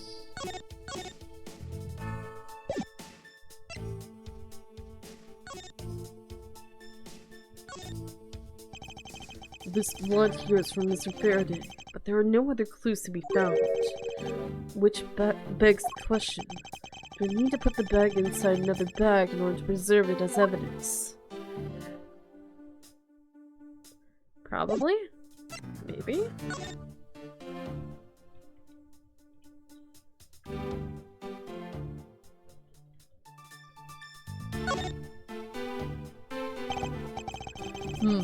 Since Mr. Faraday was in the habit of using very nice fountain pens. That's the total opposite of me. I don't get these things at all. Well, I think the pencil behind your ear suits you just fine. Really? You think so, pal? Man, I knew it was worth something. I got it for 10 cents at my local convenience store. Wasn't exactly a compliment, detective.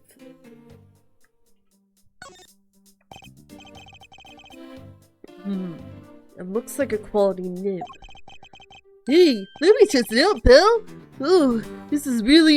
Heck, I got ink all over my hand. Detective Gumshoe, don't ever play with the evidence like that again.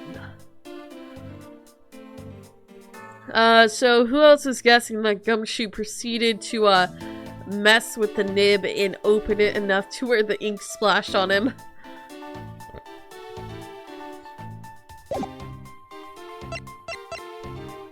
Can't look at that closer. Can't look at this closer.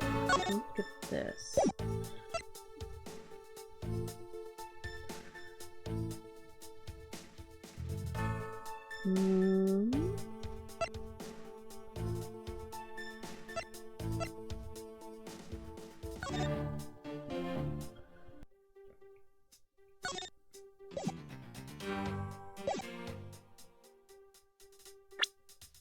Okay, let's present this. Objection! Oh, Franziska, I advise you take a look at this piece of evidence. And what are you trying to say with this? I'm saying that that piece of evidence. Doesn't contradict with my testimony. Miles Edgeworth. Just face it, I'm going to win our little competition. Let's calm down and do a better job of finding a flaw in her logic.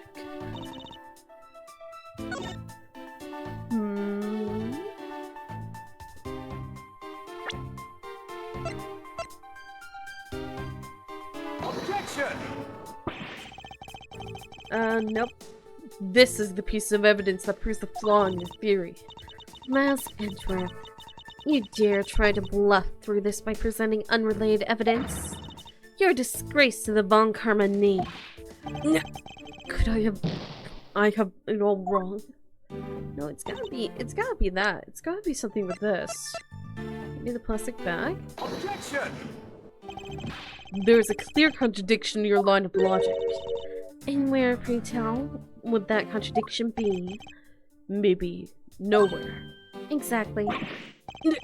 Could I have it all wrong? Pay more attention to her. I'm paying attention. This is the only thing that makes sense that there's a problem in. But what am I missing? What am I missing? It's not that. Did it hear? Gosh dang it! It was Gumshoe's testimony. The two men were fighting. Their struggle would have surely caused quite a bit of noise. However, Detective Gumshoe testified that he heard absolutely nothing.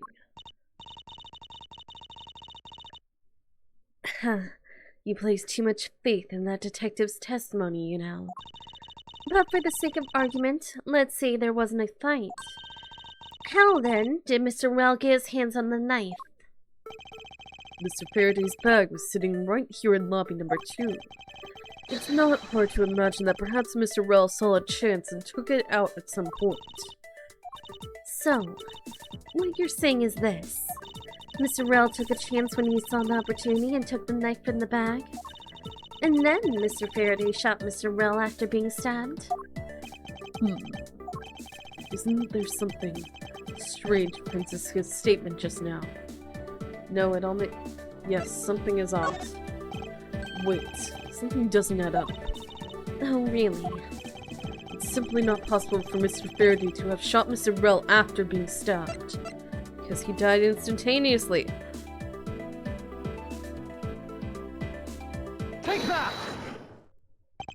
According to the coroner's report, Mr. Faraday died instantaneously, meaning that he died immediately upon being stabbed by the knife. Ergo, he could not possibly have fired the gun after that. Oh, you got me. But of course, Well then, if the report is correct, then there is only one correct explanation. If we suppose that Mr. Rell attacked first, then Mr. Faraday, who died instantaneously, would have been unable to kill Mr. Rell. Therefore, Mr. Rell must have stabbed Mr. Faraday after he was shot. Then they both died.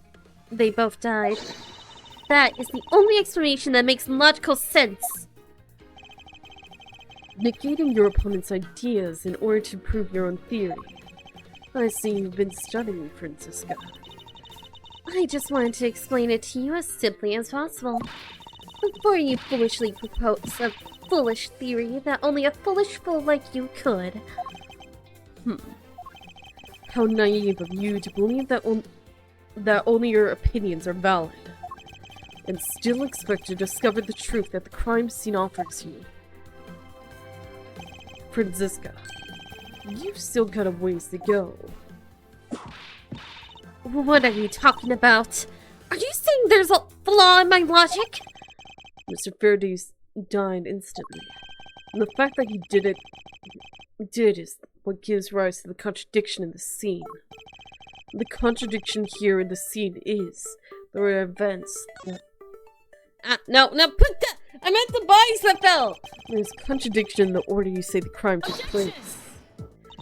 Oh, in that case, why don't you prove the contradiction already? Miles Edgeworth, remember that we Von Karmas must strive to be perfect in every way. And that kind of half-baked answer can hardly be called perfect. Now can it? Maybe I should have been given a more detailed explanation. Let's see. Mr. Faraday died instantaneously, and the fact that he did is what gives rise to the contradiction in the scene. The contradiction here is the crime scene is... the order the bodies fell. That's it. Let me get this straight. What you are arguing is this. Mr. Faraday took the gun from his evidence bag and shot Mr. Rell. Then, the wounded Mr. Rell found an opportunity to take the knife and strike back. Upon being stabbed, Mr. Faraday died on the spot and Mr. Rell died thereafter. If that's the case, then how do you explain this? Take a good look at the order in which their bodies are piled. No! Mr. Faraday's body is lying on top of Mr. Rell's. Therefore, Mr. Rell must have died before Mr. Faraday. Impossible! Yes, I agree that it seems strange no matter what angle you approach it from. Which means that the real mystery behind this crime scene is... No, not so fast, Miles Edgeworth. What now? I simply think that you ought to think a bit more outside the box. And that it's even clearer now that the incident started with Mr. Faraday's murderous intent. She sure bounced back quickly. An explanation won't be enough this time. It's going to take some decisive evidence to prove her wrong. Great. What happened, part 2? It was just chance that Mr. Faraday's body fell on top of Mr. Rell's. The two bodies fell into a pile, which indicates that they had attacked each other at the same time. It really doesn't matter in the slightest that they fell in the opposite order. I just know that Francisca's explanation isn't absolutely correct. All I have to do is find a hole in her logic. Once I do, I can then present her with the evidence that proves the contradiction. Oh, hi, Charity. Yeah, it's a 13-year-old Francisca with a riding crop. Apparently the crop grew with her. What happened, part 2? It was just a chance that Mr. Faraday's body fell on top of Mr. Rell's. Hold it! About that. Pressing someone's testimony in order to gain some time to think. You're a real one-trick pony, aren't you? It's too bad your trick only works on fools. That wasn't my intent. I simply wish for more details as to how Mr. Faraday ended up on top of Mr. Rel. Someone's impatient. I was just about to explain everything to you. So do you think you could hold on for a minute? Paper. Ziska, I'll make you a deal. Hold on if you hold on to that whip of yours. Oh, I'll hold on to it, alright. As I whip you. Stop it! Stop, please! I will freaking deck you in the head, man. You think I won't stab a child? I very much will. Well, now that you've quieted down a bit, I'd like to continue, if you don't mind. Stop whipping people when they just hydrate, really? Okay, there. See, hydrate. But stop whipping people the moment they start seeing past and nitpicking your stuff. You're such a brat, man. The two bodies fell in a pile. Hold it! The two fell on top of each other. Don't you find that to be just a bit strange? Not at all. I can see it in her eyes. She's dead set against me from the bottom of her heart. She's much more mature when she's grown up, and she's not quite as vindictive just to get her father's attention. Especially since he's in jail and possibly dead. Miles Edgeworth. Once I'm done here, you'll see that there's nothing strange at all. Now then, the two men fell into a pile, which indicates that they attacked each other at the same time. Hold it! What do you mean by they attacked each other at the same time? I assume Mr. Faraday had the two different weapons in his hands. He made to attack Mr. Rel while holding both the knife and revolver. And then, after Mr. Faraday fired the gun, Mr. Rel grabbed the knife as he was falling and stabbed Mr. Faraday. That is how Mr. Rel wound up on the bottom, with Mr. Faraday on top. At close range, that is more than possible. Yes, it's possible, but... Well, if you have any other ideas, then show me what you've got. Oh, I will. And to that extent, I'd like for you to append what you just said to your testimony. I don't see any point to that, but as you please. The fact that indicates that they attacked each other at the same time from that close range. Hold it! You're saying that they attacked each other at the same time from close range? Exactly.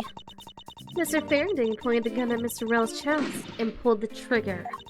Mr. Rel then took the knife from Mr. Faraday and stabbed him before he fell unconscious. The dead Mr. Faraday instantly fell on top of Mr. Rel from the stabbing, pinning Mr. Rel under him, where he died shortly thereafter. And that's how they ended up on top of each other with no contradictions to be seen. It really doesn't matter in the slightest that they fell in the opposite order. Hold it! Do you really believe they fell in the exact opposite order in which they attacked? Miles Edgeworth, you're not listening to a word that I'm saying. They both attacked each other at the same time, and Mr. Rel fell first by chance. Leaving Mr. Faraday to just happen to fall on top of him.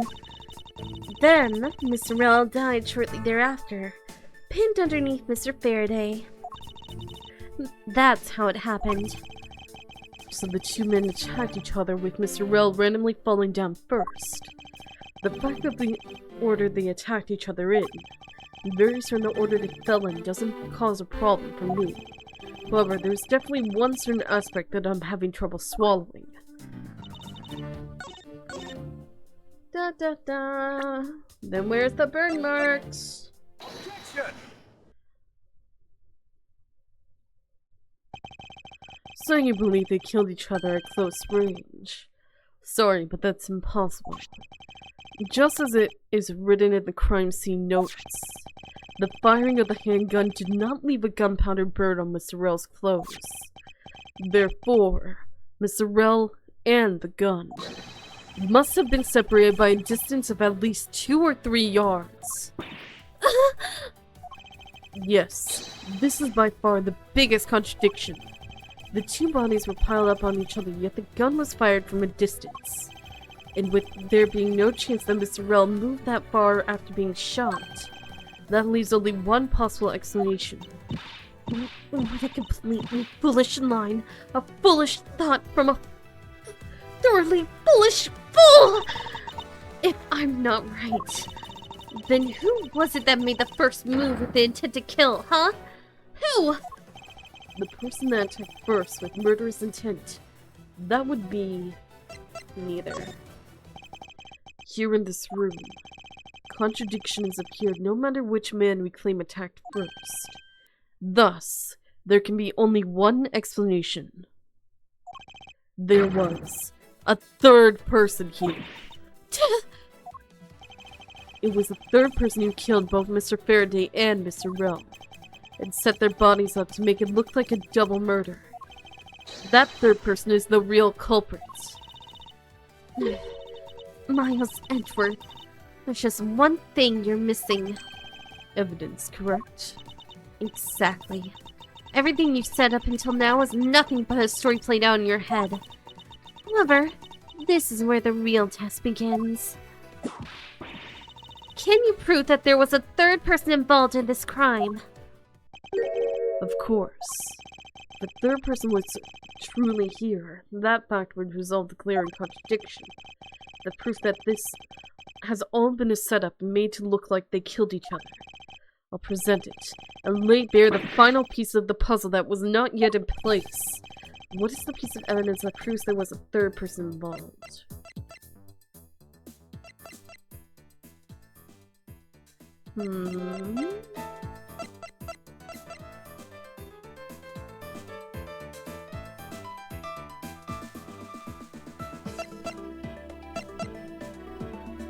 Fountain pen? Take that! Nope. This is that very evidence. And exactly how is this related? It was either that or the gun! I should have pressed the gun! Do you think you can explain it to me?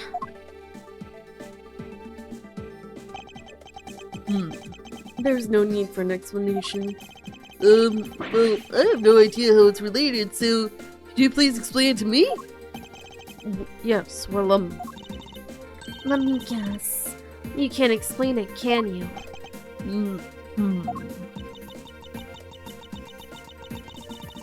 Becoming increasingly more mad.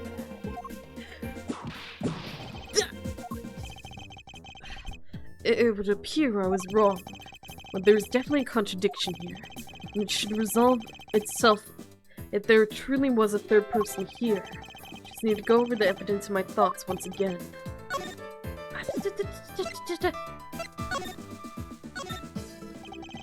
This badge's design is said to reflect the relentlessness and discipline of law enforcement. It comes from the authority vested in us as strict prosecutors of the law. And executors of a sentence must, much like harsh winter frost and blazing summer days, to wear it is to identify oneself as a prosecutor. But my mentor has taught me it's more fashionable to keep it in my pocket.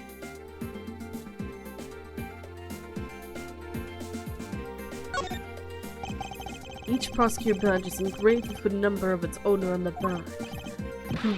Numbers. As if we're not human on the inside like everyone else. Well, a lot of people like to say lawyers are dead.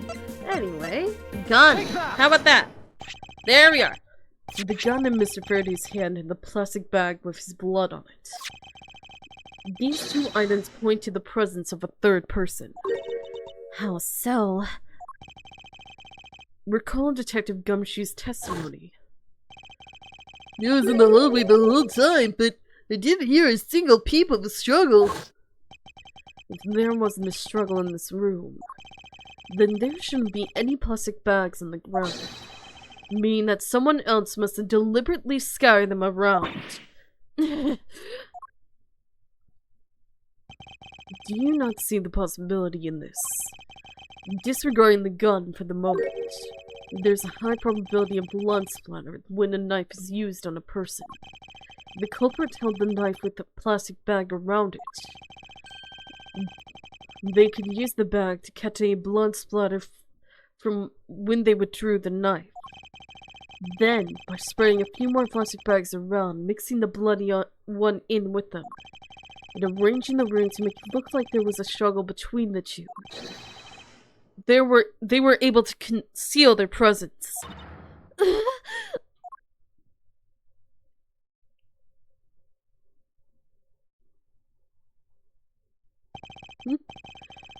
Looks like we still got a long way to go on this investigation. Yes. Objection! Huh? Who's objecting? Oh, it's that lady. The judge! Ooh, what the heck's up with you, pal? Mr. Bad.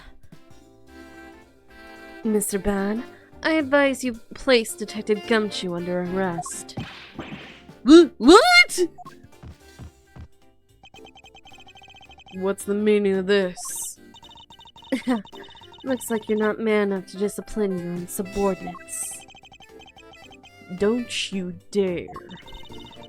That detective claims he was there, standing in front of the door the entire time. But I have it on good authority that was all a giant lie.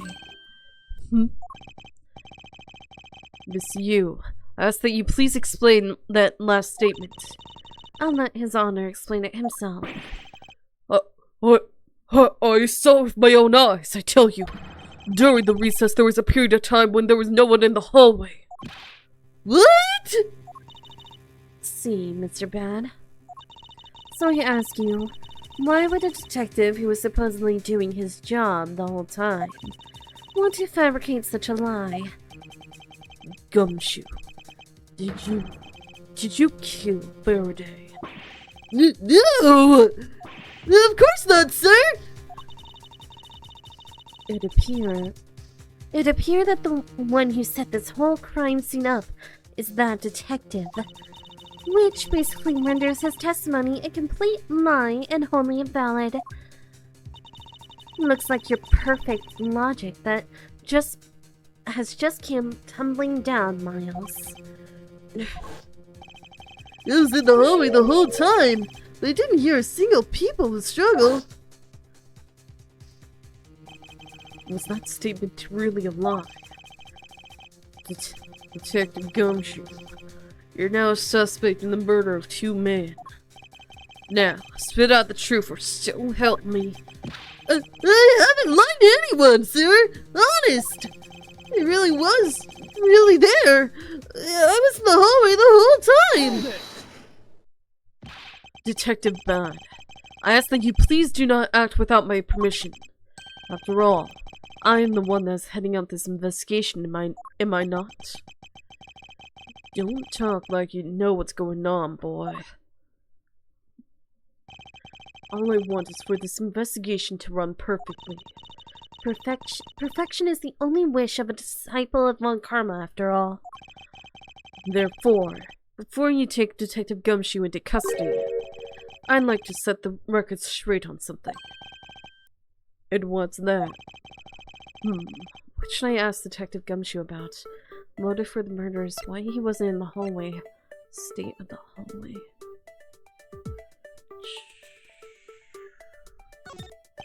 Detective Gumshoe, I take it no one else was in the hallway at any time, correct? Of course not, pal. You're being awfully defensive. Might you be hiding something from me? Watch your mouth, pal. You can't go around saying stuff like that about me without any evidence. Suppose you're right. I have no evidence at this point.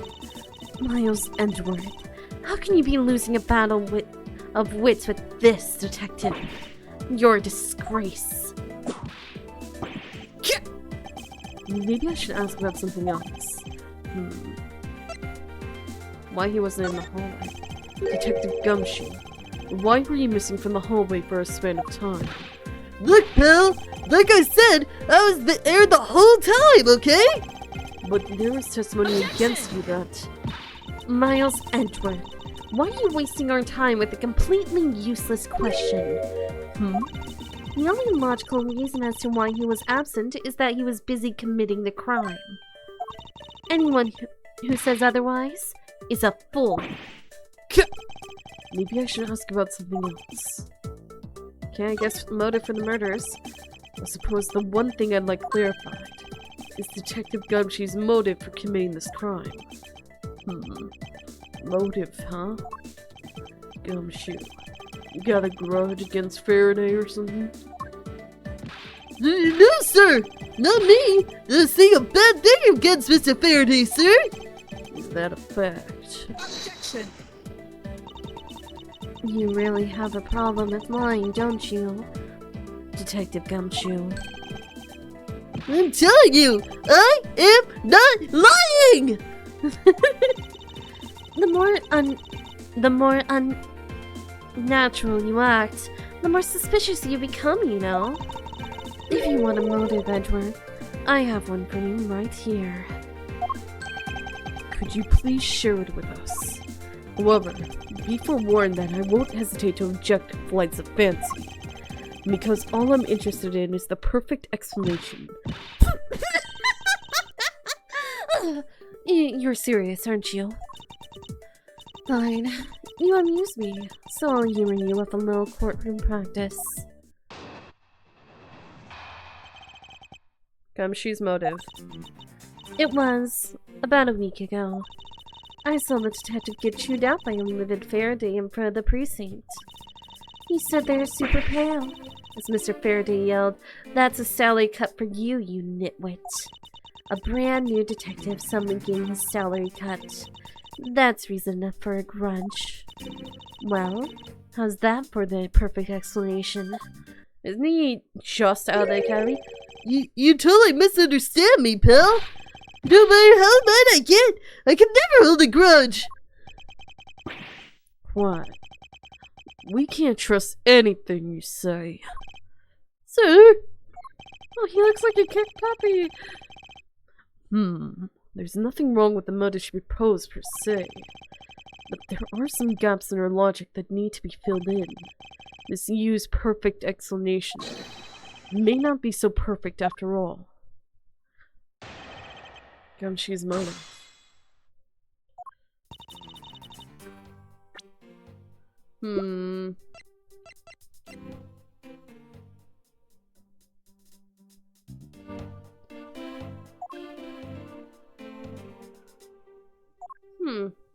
Strange.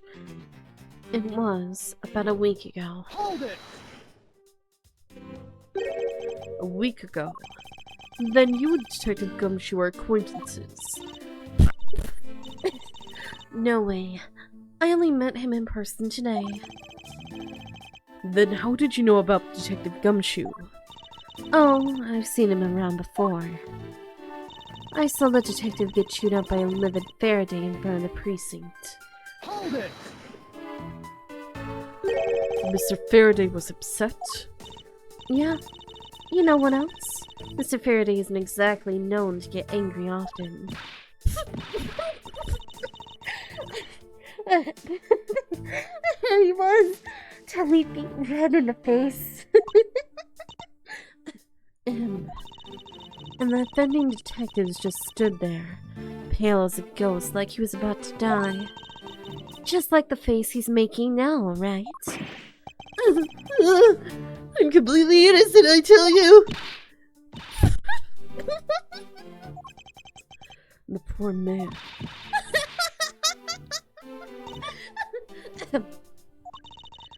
It was quite the scene with the detective. He stood there super pale as Mr. Faraday yelled, "That's a salary cut for you, you nitwit." Hold it! You just stood there watching this unfold in front of you.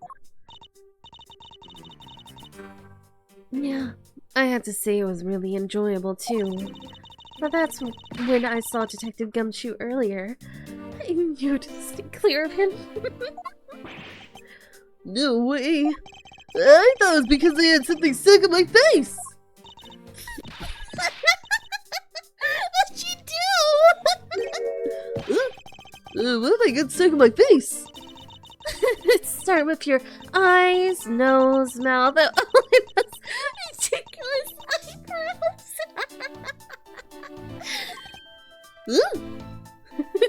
They're moving around.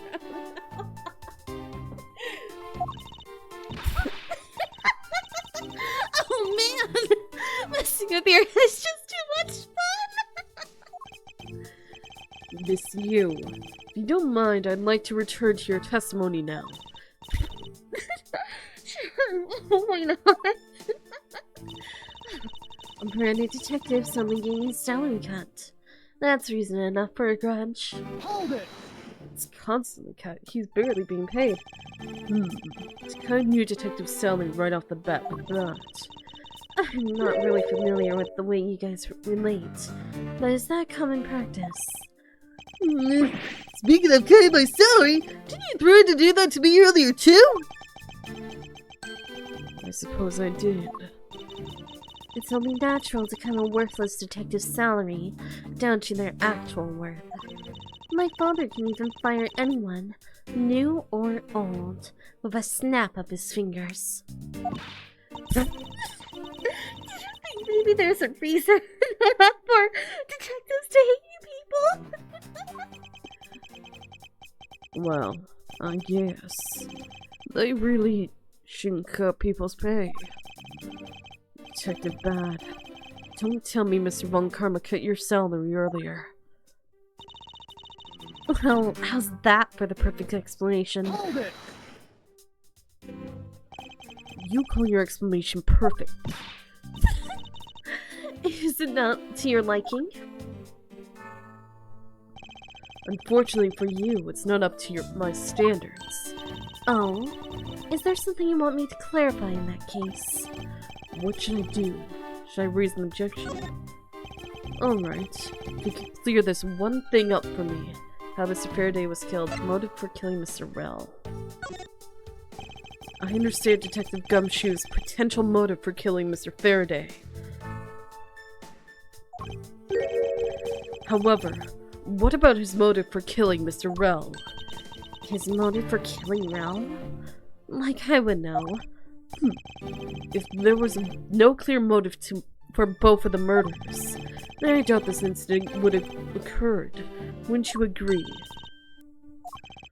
Is there anyone else who might have had a grudge against either of the two men? Or should we look into that ourselves? Oh, in that case, I have absolutely no idea. What? But that's impossible. She must know something. Wait!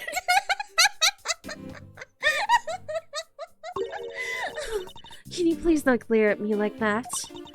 It makes me laugh. Just even do anything and you're already laughing away. Well, anyway, the way I see it, as long as we had a motive to kill one of the two, this crime would have played out the way it did anyway. Oh? Would you care to explain your logic? And this time, please try to provide a truly perfect explanation. Perfect this, perfect that. Oh, stop being so tight.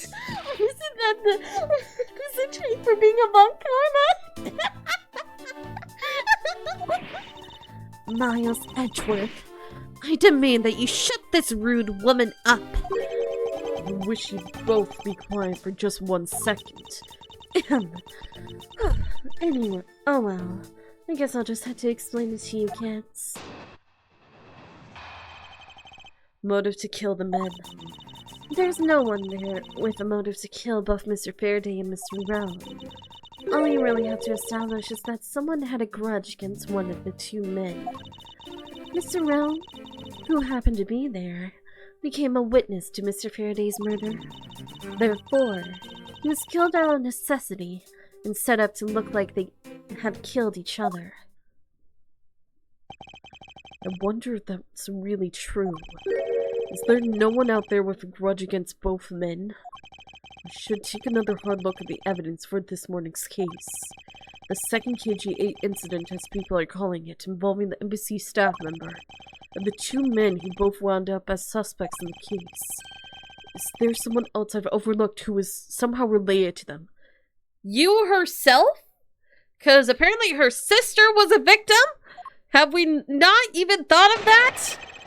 Move to kill the men. Because look at this, look at this, look at this. Look. CCU! CCU!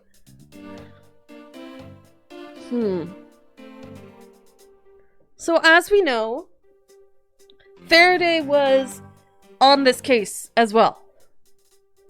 And Cece apparently got murdered by Manny Cochin. So, actually, you can just barely read what's on here. Wait.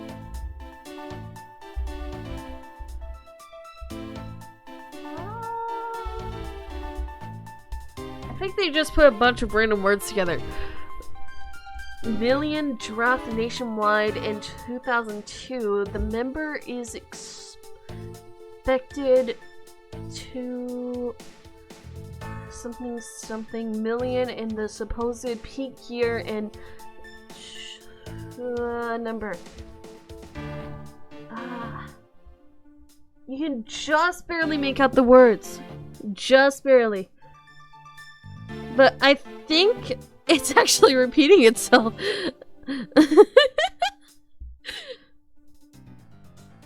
Yeah, they just copy-pasted the same little article over. It's literally all it is. Okay, interesting. Interesting thing.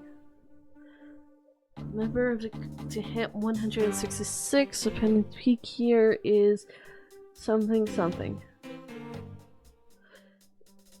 Yeah, all this information on the top, on everything that's not like the main headline, is just a bunch of random words put together. I don't know what's going on with that. According to statistics, something of Ministry of Liberal Affairs and Missions as of April 2003, 1,363. What? Why am I trying to read this? This isn't even the important part. The important part is literally everything that's highlighted. Not highlighted, bold. Why am I trying to read that? There was no one out there with a motive to kill both Mr. Faraday and Mr. Rao. Hold it! So there is no one else who might have a grudge against both Mr. Faraday and Mr. Rao. I suppose no one is a bit of a stretch. I'm pretty sure no one like that was here in this courthouse today. She's lying through her teeth. We just saw someone like that here earlier. Besides, you don't need to prove that the killer had a grudge against both men. All you really have to establish is that someone had a grudge against one of the two men. Hold it! Someone with a grudge against one of the men. In that case, aren't there plenty of other people who fit the bill? Sure. After all, who doesn't garner scorn from another simply by being a lie? But the only one who held a grudge and acted upon it by killing was Detective Gumshoe. Furthermore, Mr. Rao, who happened to be there, became a witness of Mr. Faraday's murder. Hold it! So you're saying that he was basically silenced? Aren't you glad you managed to avoid the same fate, Your Honor? Why, if you had been the one to witness the blood-covered detective... What? Detective Gumshoe, you would kill even me? What? I could never do something as terrible as that, Your Honor! There's no need for even a second of deliberation. I will hand down your Your Honor, take a look around. You're not in court right now. It would be greatly appreciated if you would stay here with us in reality. Ha! Please forgive me. I know not what I do. And you there, Miss You, hurry up and continue with your testimony. If you fail to do so, I will whip you into shape. That's nice. Sounds kind of like fun, actually. Anyway, I hated that. Anyway, Detective Gumshoe had to erase the witness, Mr. Rao. Therefore, he was killed out of necessity and set up to look like they had killed each other. Hold it! I didn't do it, pal! No hard feelings, but I don't think we can take the word of a criminal seriously. But I can't even begin to think of ways to set up a crime scene. I suppose you do lack the necessary tactical mind required to do such a thing. Why do you have to kick a man when he's down, pal? You shouldn't put yourself down, Detective. You're a big boy. I bet you fucked it up all by yourself, right? Yeah, that's right. They worked real hard at it, too. I think this proves one thing about the detective. He has the mental acuity of a worm. To admit her explanation makes sense. However, there's something she's overlooked in her testimony. I should present that piece of evidence and see if I can't make her see the truth. But this one. Objection! Miss Mew, I believe there's someone you overlooked in making your statement. Or rather, is it because you'd rather not bring this person up? What do you mean? Stop looking down your nose at me! You were looking for someone with a reason to kill both Mr. Faraday and Mr. Rell. I can think of at least one person that fits the bill. He was the suspect in the original KG-8 incident, and a member of the Cohibian Embassy staff, Mr. Manny Cochin. That's right. The very man who came to visit you earlier out in the hallway. Norman Osborn. Is that your husband or something? The man who killed a member of the Cohibian Embassy staff, Mr. Rell. And the man who was lead prosecutor of the KG-8 incident, Mr. Faraday. Are you telling me that Mr. Cochin has no reason at all to kill both of these men? Well, I suppose he might have a reason or two. You covered for me, pal! Maybe you're not such a bad guy after all. And this starts the relationship between Edgeworth and Gumshoe, where they're together for all time, no matter what. Mostly because Gumshoe follows him around, but still. Don't get ahead of yourself. You're still a suspect, make no mistake about that. The perfect evidence, the perfect testimony. These are the only things I wish to hold.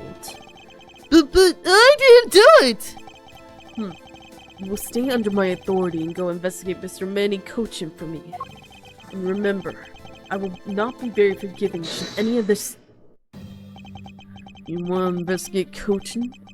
You'd just be wasting your time. Why is that? Cochin was up in the viewing gallery watching the trial. Or so I was told. Every cop in the place has been keeping an eye on the guy since you arrived. Then the only real suspect we have is still Detective Gumshoe. I suppose so. No way! Come on, Detective Bad! You've gotta believe me, sir! I really was in the hallway the whole time, sir! I never took a single step into this room, sir! Okay. Then are you saying there was someone else who passed through the hallway? No. There's no one else, sir. Then why should I believe you didn't do it?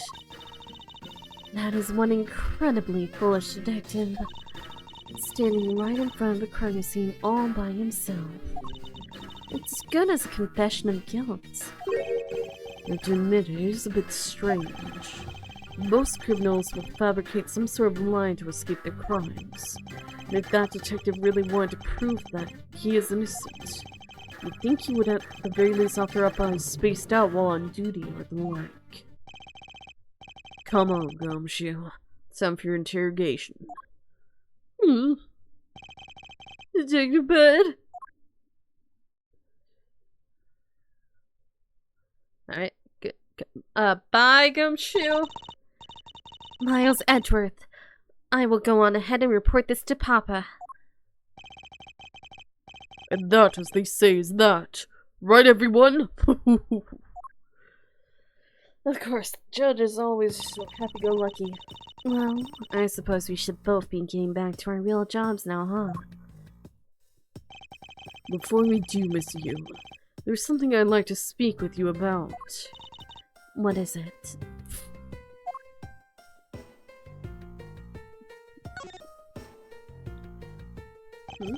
Everything is neat and tidy on top of the table, but not a single... Some breeze is blowing through the window. If only I could exchange it with the stifling atmosphere of this crime scene. Hi, you're stuck behind the bodies. To have set these two men up and make it look like they killed each other. If there's one thing I cannot forgive, it's the desecration of the dead. After what happened with my father. Hey, wait! Where are you up to? Aren't you the one who wanted to talk? Oh, yes. Sorry about that. I was investigating. These plastic bags look like they fell here by chance at first glance. All of them, with the exception of the bloody one, are just camouflage. I suppose you could call this a twist of the old to hide a tree hiding in the woods. So, what did you want to ask me about? Nope, same thing. Mr. Faraday was killed with this knife, correct? I feel bad for him. Being killed by evidence you prepared yourself is just awful. Miss Yu, what do you think about this piece of evidence? What do I think? Well, other than the blood, it's a very pretty and ornate knife. I'd love to use it as an ornament in my house. If it's alright with you, may I have it? What are you talking about? This is a weapon that was used to kill someone with. I'm so serious. I think someone needs to loosen up. There she goes again.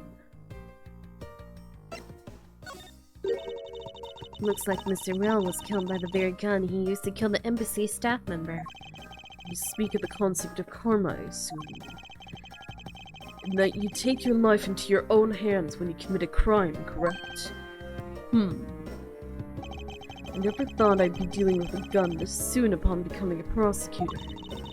Well, for a veteran like me, we're pretty much par for the course. To be honest, even if it's just once, I've always wanted to try firing one. Hey, is that thing loaded? Do you think I could give it a try right now? Don't be ridiculous! This isn't some kind of toy. I was only joking. Duh. Why is that anything I have to say is a joke to her? KGA incident. The current case in the murdered Kodopian embassy staff member. I've heard that people have begun calling it the second KG8 incident. Only among you law enforcement types. And what about it? I'd like for you to tell me everything you know about the original KG8 incident. I'm afraid I can't help you. I don't know anything beyond what was reported in the papers. No, I believe you know much more, since you are directly tied to the KGA incident. I'd appreciate it if you'd stop with the false accusations. Baseless outbursts are useless both inside and outside the courtroom, don't you know? I do. And I also know that I do have a leg to stand on here.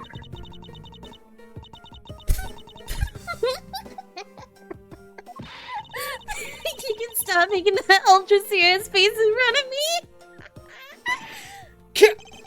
If you could please stop laughing for just 1 second. I'm not going to make any headway like this. I'm just going to have to show her exactly how related to the KG8 incident she is. I've already tried that. She said nothing about it. How about now? Miss Yu, I believe that I have proof of your connection to the KG8 incident. Okay, yeah, after I go through all my evidence, now it unlocks. Well, at least I didn't skip anything. That file is your proof? Very well then. Why don't you tell me exactly how I'm related to the KG8 incident? Through the victim. Your connection to the KG8 incident is through the victim. The victim's name is CCU. You will note that she has the same last name as you. Can you really still tell me that? Tell me with a straight face that you are not related to this case.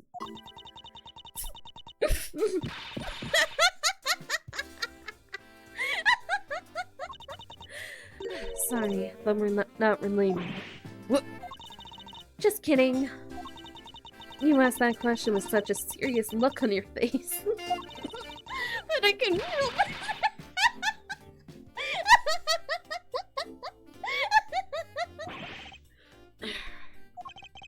Miss Yu, I ask that you please tell me the truth. Alright. I'll tell you everything I know. As you guessed, the one who reported the smuggling activities of the Amana group was my sister, CCU. As I thought. And she was killed right before she was to testify at the impending trial by Manny Cochin. But because he was tried once, was acquitted, he gets to live out the rest of his cushy life completely carefree. Well, because of a lack of evidence. No, I heard that the evidence to convict him did exist. What? I heard it from Mr. Faraday himself after Mr. Cochin's trial was over. Apparently, a man in black made off with the most important piece of evidence. Then the evidence had been tampered with. Isn't it just like a criminal to do something like that? The smuggling ring being run out of the Amana group by one of its secretaries. They bailed Mr. Cochin out. Turns out, they were in league with each other all along. How big was that smuggling ring? Was it a large operation? I don't really know. Which is why I wanted to become the lead defense on this case that people are calling the second KG8 incident. But I haven't learned anything new at all. I was probably expecting too much, I know. You mean you think the case has nothing to do with the smuggling ring? I don't know what to think. Manny Cochin. Why would Mr. Cochin want to meet with you earlier? Actually, he came to watch the trial. Apparently, he only found out I was the defense lawyer on this case after he'd arrived. He figured he should say hi. And one other thing. Looks like he couldn't resolve anything this time either. Too bad. What's that supposed to mean? Oh boy! Stop it with the scary face already! I'm fine. I gave him a good slap across the face. The way she talks about slapping him as she laughs away is kind of creepy. But it's just as Mr. Pat said. He's not related to the double murder. I asked around and people in the gallery claimed that he was in his seat the entire time. Talk about cruel fate. Well, this is about all I know. Sorry. Guess I wasn't much help, huh? That's not true. I'm sorry I made you recall such a painful time in your life. Edgeworth, you really are too serious for your own good. You really need to learn to relax. We wouldn't want you to die of stress, would we? Thank you for the advice, but there's no need to worry. I work in my own way. I will catch the criminal in my own way as well. You'll see. Look at you with your game face on, ready to go!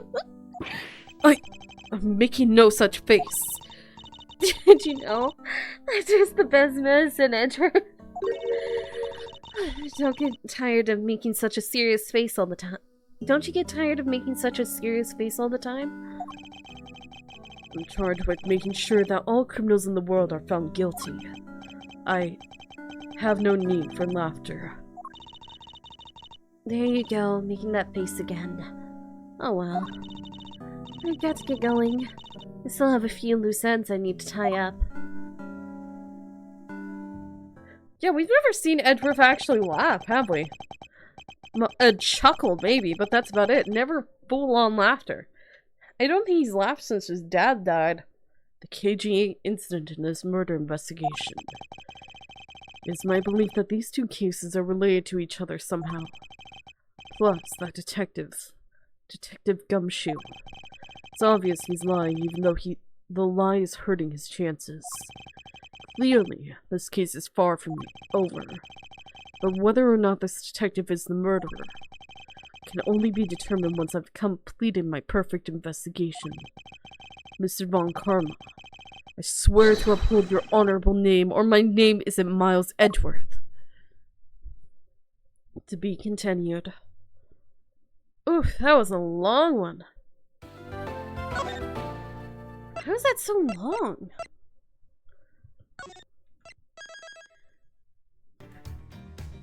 I'll either push it back or see if I can move it to a different day. Alright, bye Charity. Bye Agama. Good day, good night, whatever time it is for you, and I'll see you all next time. Gumshoe never gets a break, does he? Even when he first starts, he's immediately accused of murder. Oof. In his pay cut before he even starts being an actual detective too. That was before his first crime scene. Oh, also, we've only seen Kay once when she gave us money. Guess Kay's gonna come in more in the next few chapters. Anyway,